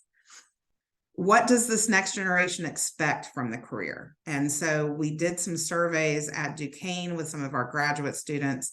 They're really looking for opportunities, even as new hires. They want to go to organizations, they want to go to these meetings, they want to develop their skills, but they also want to know that there's development, that there's not a glass ceiling, that there's room for growth. They can start as a forensic scientist, they can become a technical leader, they might one day be the director of that laboratory. We have certification, licensure. They want to know how a crime lab is going to assist with that process. They want to put their stamp on things. Again, this generation is very innovative, they're creative. How can they put their stamp on it as a new hire? So when you bring them in, can you give them some smaller projects that they're really going to feel like they're invested and they're part of that family, they're part of that team. They really want their education to be valued. You hired them for a reason, right? Again, I spoke about this earlier. I'm just going to hit these 2 points pretty quickly here, but they are really looking for wellness approaches. What type of opportunities exist for making sure that their mental health is just as important to you as their academics? And then the work-life balance. And I told my students that if they can figure out the work-life balance, they need to teach that to me. I think all of us work very, very hard in the forensic sciences. And so it's very, very hard to capture that work-life balance at the end of the day. I will take any questions now, but again, I have to acknowledge Dr. Mishra, Amity University, the entire Institute of Forensic Science there at Amity, and this third 7 days of online faculty development program for having me here to speak today. Thank you, Dr. Mishra. Thank you, Thank Dr. you, Dr. Pamela. So any question from participants? Now session is open for question and answer session.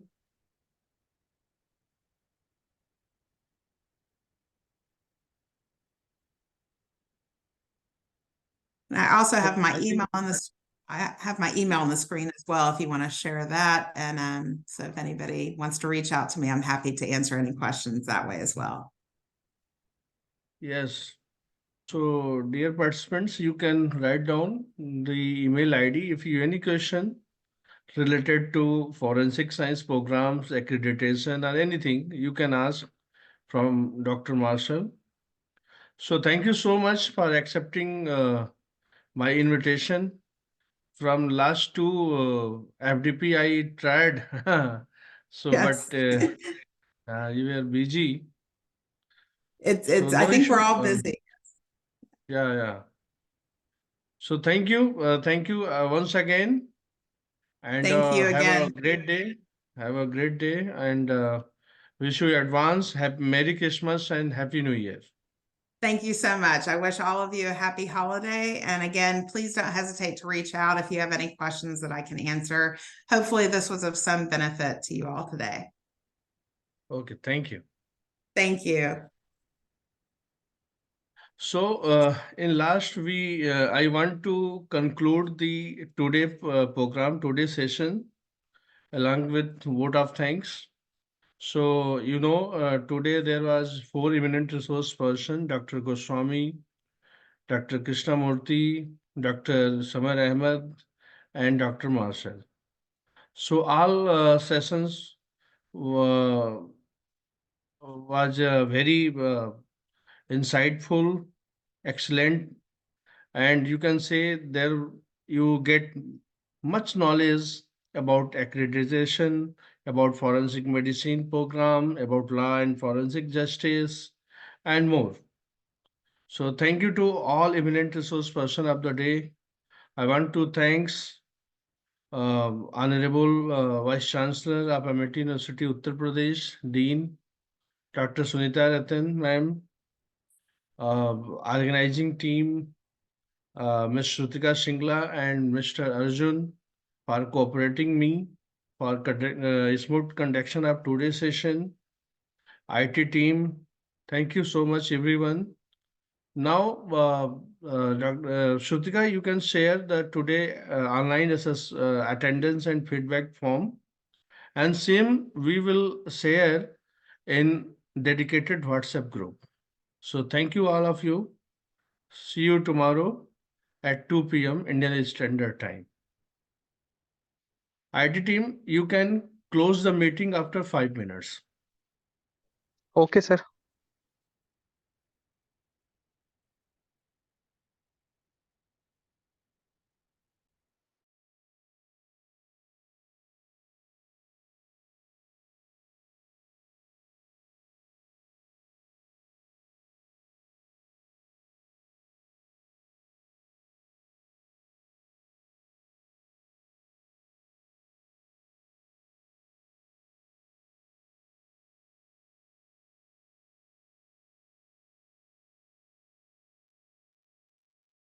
Participants, attendance and feedback form has been shared via the chat box, and also the same has been shared in the WhatsApp group. So kindly fill the form. Thank you so much.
Sir, can I end today's session?